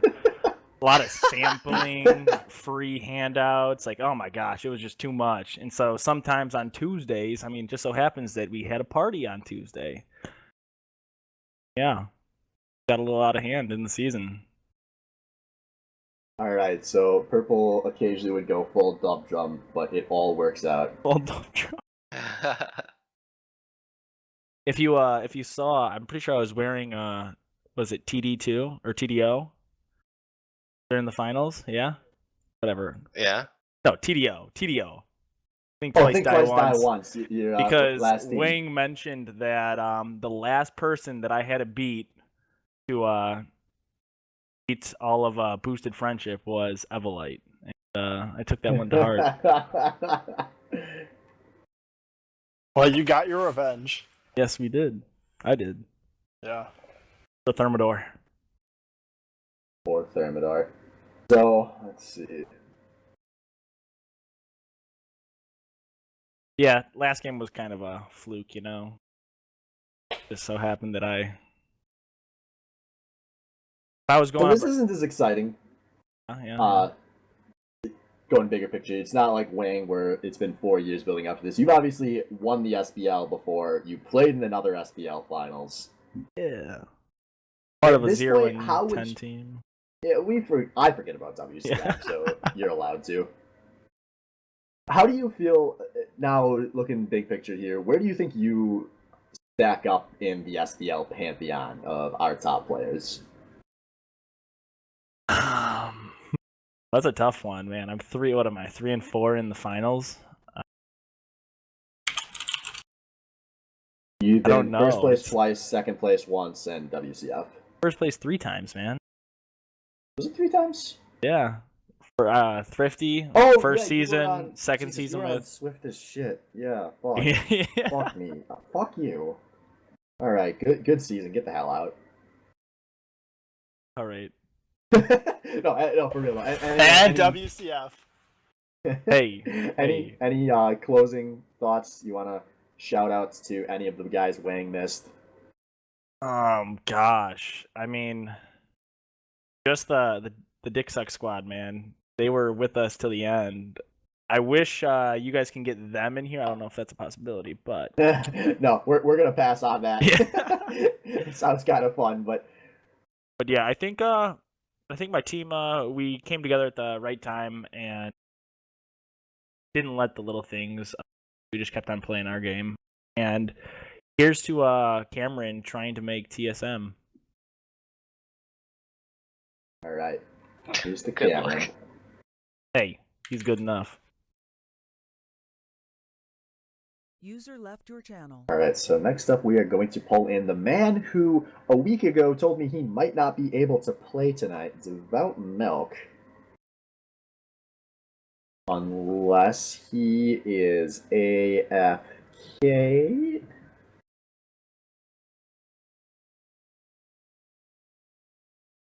User was moved to your channel. Hey, somebody did it. Hey.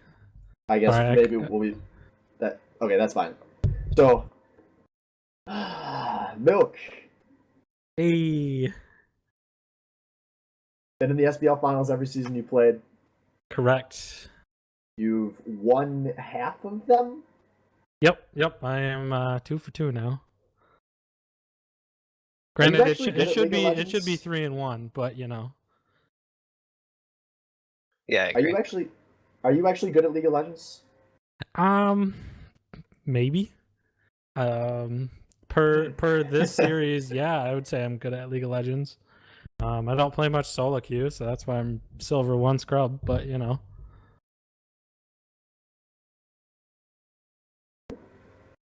Did you feel any particular pressure, I guess, before even the series? Or I guess I'm more interested, did you feel any pressure in game? Did this Match Splinter ever feel like it was kind of suffocating you with its jungle pressure?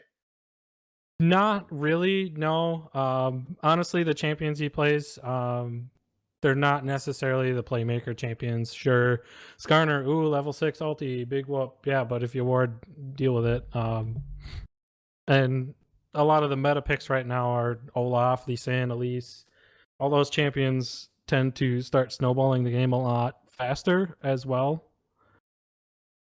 Like game 2 on Olaf, it's just kind of like, well, no one can kill me, so I guess I'll just run at them, and they have to deal with that.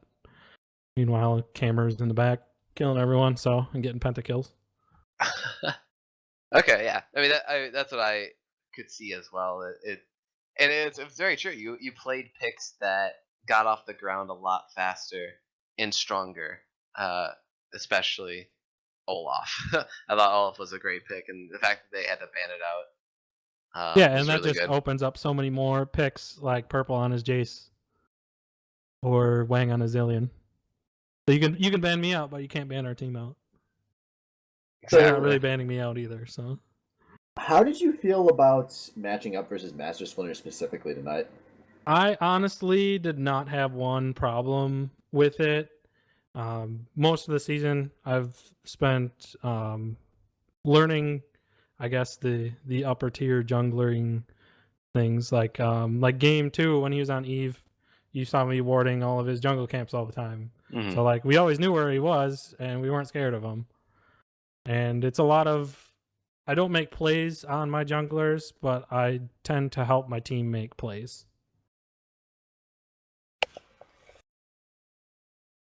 I also place a lot of wards. That helps. Yeah, you do. I've actually looked at your warding stats, and I'd say just from my memory and what I can remember, you're definitely one of the more supportive type junglers as far as warding goes, and clearing wards as well. You always pick up a sweeper in Well, all of your except games on really early. Lee Sin. I forgot to pick up sweeper that game. That was my bad. Well, I mean, argument probably that's all right. Actually, keep the trinket on Lee Sin, but Yeah. really good job on vision control there for your team. Yeah, like game 2 against Eve, I bought 5 vision wards so that my team didn't really have to, because Purple bought 0, Cammer bought 0. Oh my! Are you for real? Are you Yep. for real? Yep. Oh, Yep, Wang and I, Can Wang we and I in game take the 2. finals win away from these guys? Holy shit! That's fine. As long as someone on their team's doing it, but that Someone's got to do the grunt work. yeah, exactly. They're And too if busy he- building damage, man. You can't buy more damage. Just buy pink wards. Yeah. Oh, This is that's why true. This is why we didn't get to the finals. Oh, you're right. I buy We 17 We didn't too build many enough. We pink didn't build enough wards. damage. We bought too many pink wards. Oh. Alright. Any closing thoughts with Mr. Milk here? No, dude, I mean you played fantastic. Honestly, you were the probably one of the most consistent player on your team this series. Probably. Yeah, my Lee Sin wasn't as good as I wanted it to be, so I apologize for that. But On this last game. That's fine. yeah. Yeah. No, there's a lot of But- things that went well- wrong this game. The Lee Sin pick was Here's your how you Lee can Sin look at the play Lee Sin specifically pick. was fine. It was worse than Sven Skaren, but better than Master Splinter. Was it better than Meteos? Yeah, I'll give you that. I'll give you that. We'll give you that. At least You I got earned that going much. for me. All right. Well, congrats again, man. We'll see you next season in the finals post-game interview, I guess. Thanks. All right. So next up, we're gonna pull Helric in here User left your channel. because the Dick Master himself is asked to save the best User for joined your last. channel. And there he is, joining us, the Oh, hi. starting support and also occasionally fill player when they needed to put in substitutes, Helric. And Helric, you're a guy that obviously not as many people in here are going to know, so we'll start with something a little bigger picture here. I hear that you hate support. I don't enjoy it. No, I really don't. I mean, I do like playing just League in general, but support is the one role where I sit back and just chuck CC out, and I enjoy being the guy to get kills because everyone praises you, looking at freaking camera and all that. But you know what? Honestly, if I'm honest, I like Braum a lot, and it pissed me off. They banned him or picked him. Yeah, they picked him in the first 2 games and forced me to go on Tarek. Oh my goodness, I hated that. I hated that so much. I got so mad.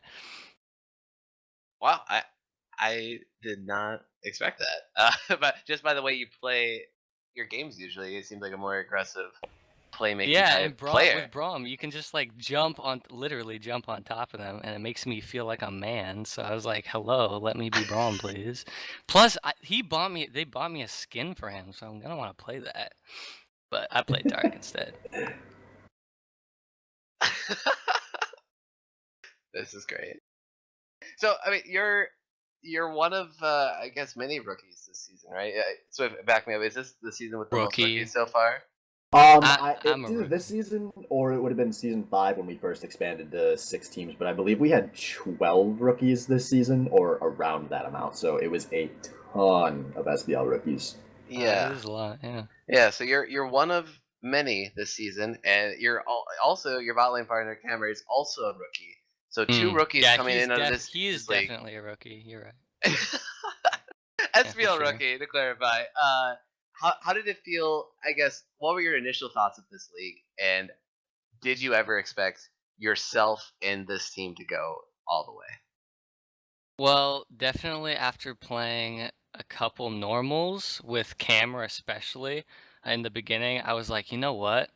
We're gonna lose every game. I was like, this guy Camer is the most troll I've ever played. In normals, he dies like ridiculously and in the stupidest ways. And I'm like, Camer, what are you doing? I know he's joking with me, but it tilts me. And so he plays in a normal and he dies or like that. I mean, he does well late game, of course, because I'm there, but I'm talking about early game, okay? He like every normal he like blows heal and like the first 10 minute. That was a game he did right before we played in the finals. I'm like, are you kidding me, dude? But besides that, I was very surprised. It was fun. These guys are pretty nice guys, and they're all pretty fun to talk to and stuff. And they're actually pretty decent players. Especially Cameron really showed that he's really good at micromanaging and keeping track of what he plays and different things like that. And definitely, oh my goodness, our poor or really great now jungler. I mean, he surprised me so much in the finals because I never thought he was gonna do that well. I mean, I was like, holy cow, because I always wanted to just take his role from him, like the jerk I am. But Yeah. I was like, you know what? This guy made my day. He did well. I like him. He did well. Plus, he gifted me 2 skins, so I'm happy. I'm happy with this guy. Let me give you a little perspective. Imagine your experience with Devout Mouth that you've had for 3 months. Imagine you've had that for 3 years. And every time you play games, we'll be like, man, this guy fucking sucks. And then, like, SBL playoffs happen, and he's like this every single time. I mean, Wouldn't I'm it not make you gonna say mad? I would kill myself. I'm not gonna say that, but I mean, in retrospect, I'd be blown away, because I'm surprised, but you guys must be flabbergasted. It's Dude just is bullshit, man. master sandbagger. He really is. All right, Camera to TSM, Devout Milk to the LPL. All right, well, you guys have any closing questions you wanted to throw out? Nope. I'm ready.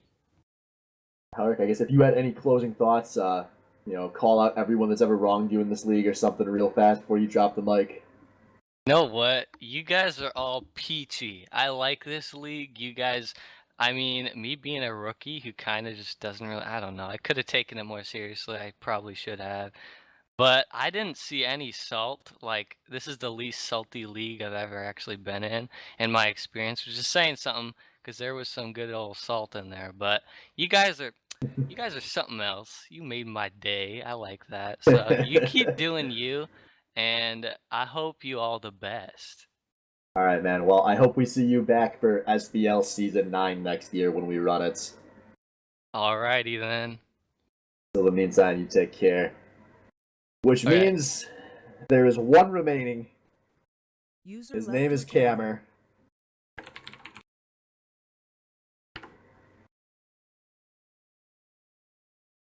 Derp, do you know what he posted in this chat? It doesn't matter because I'm gonna User fucking joined your ice you channel. every game. All right, Oh! ladies and gentlemen, grow your dick with this easy trick. It's TSM Camer. XD. Oh man, where do we start with this guy? Are you actually gonna try out for TSM? If I can, I will. I mean, you're like 17, right? That's the perfect age to try out for a pro team. Yeah, He's gotta 17's get the master perfect age first, to though. try out for anything. Yeah, dude, if your parents like are down for it, let me know. I'll pretend to be your legal guardian. All right. So, in the past, I think 2 weeks, you made a jump from Diamond 5 to Diamond 1. Yep. What the hell happened? Yeah, see, I thought everyone would think I'm like just pretending to be Diamond 5. I just got there randomly. I just won like 10 games in a row. Am I alright? So you lucked into Diamond 1 right before the finals? Feels Yeah. good, man. Yeah. Been there before. You can't- No, how it goes. Feels good. I do always say it's better to be lucky than good. Always better to be lucky than good. Hell yeah. You So, think that's Cameron, let me talk bigger picture here. SBL, you came into the season. You were drafted for $7, as opposed to the $8.25 spent on Thrifty Senpai, the $9.75 spent on Master Splinter. You're going to double digits next season if you do return to the SBL, and you are probably never going to play with teammates as good as you had this season again due to how our draft works. So, how do you feel about that? Is it worth it? You get that Yeah, big it's dip, totally worth. Because next season I get to dumpster Wang and purple pickle pie.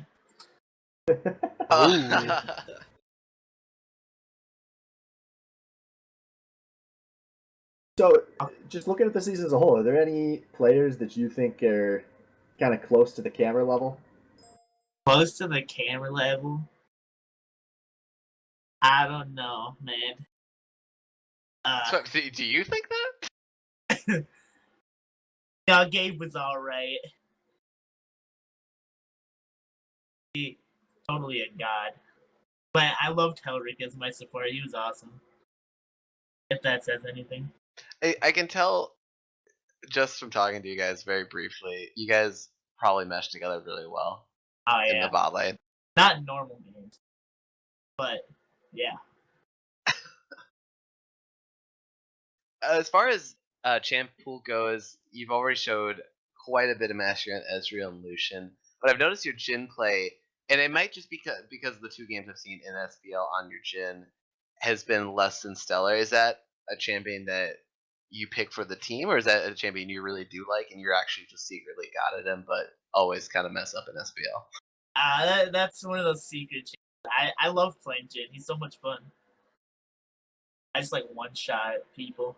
It's awesome. And Devout Milk got me High Noon Jhin, so I love him forever. He's my babe. Also, Dick Suck Squad Lives Matter. Yeah, they do. Can we? Are they still going? Are they still in here? Oh yeah. Oh, Big yeah. They're Craps going Lock's been strong. going nuts, dude. They've been waiting for camera all day. And I also want to shout out Sona Carey, because he didn't get to play that much, but he was awesome. He was always supportive of us. Gave me that motivation to keep going.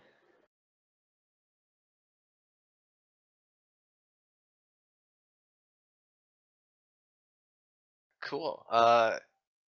Any other questions, guys? I mean, honestly, you blew my mind this season. You're definitely, in my book, the most mechanically gifted player we've ever had in the league. It's really only up from here. But like Swift said, I think it's going to be a much harder road next season if you're not already playing in LCS. That is. So. Whoa. Yeah. Slow down. Whoa. come on, dude. TSM doesn't want anybody that's too good because they want to be able to replace you for I mean, double why after did summer they split. take double lift? Exactly.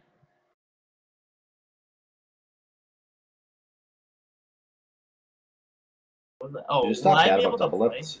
Yeah. Will I be able to play if I get Masters, though?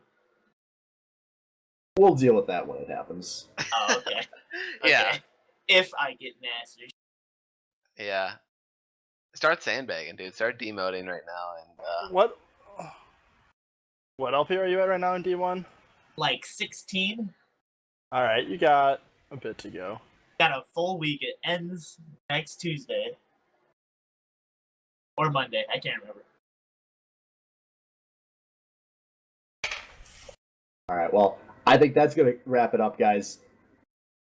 Our our interviews kind of lose a little steam here as we go on. I have stopped shaking, which is great. Forgot to ask Purple about that ending. I fucked up. But congratulations again, Cameron, and congratulations to everyone on that team. We got Purple Pickle Pie Milk, Wang, Camer, Helric, Isona Carrier at the support, Muffin 860 the drafter, the Dick Squad, the cheerleaders. A hell of a night, and I am forever grateful to you guys for carrying Wang to his first SBL since I was not good enough to do it myself. Yeah. And I guess that's going to wrap things up, guys. So that is season 8 of the SBL. Thank you to everyone that tunes in every week. Obviously, thank you to everyone that plays, everyone that's casted. UTech, who has been the best streamer we have ever had for the SBL, which has been so nice to have a reliable streamer who cares. Yes. Production value up Yeah. 17% from previous seasons. Seriously, guys, it's Casey with the art last season. If you're going to fucking throw your love at anybody, throw it at UTech. Buy him a hairpiece if you see him at the LAN or something. And that's gonna do it, guys. So we'll see you next season. Peace out, guys. Cock-a-doodle Thanks, doo. guys. I'm bringing back Renekton. Just one more Bye. announcement. Be sure to tune in for the Baddie Overwatch League, which will be tomorrow, which will be the first game of the week. Yeah, we're on to a real esport tomorrow. Cut the stream!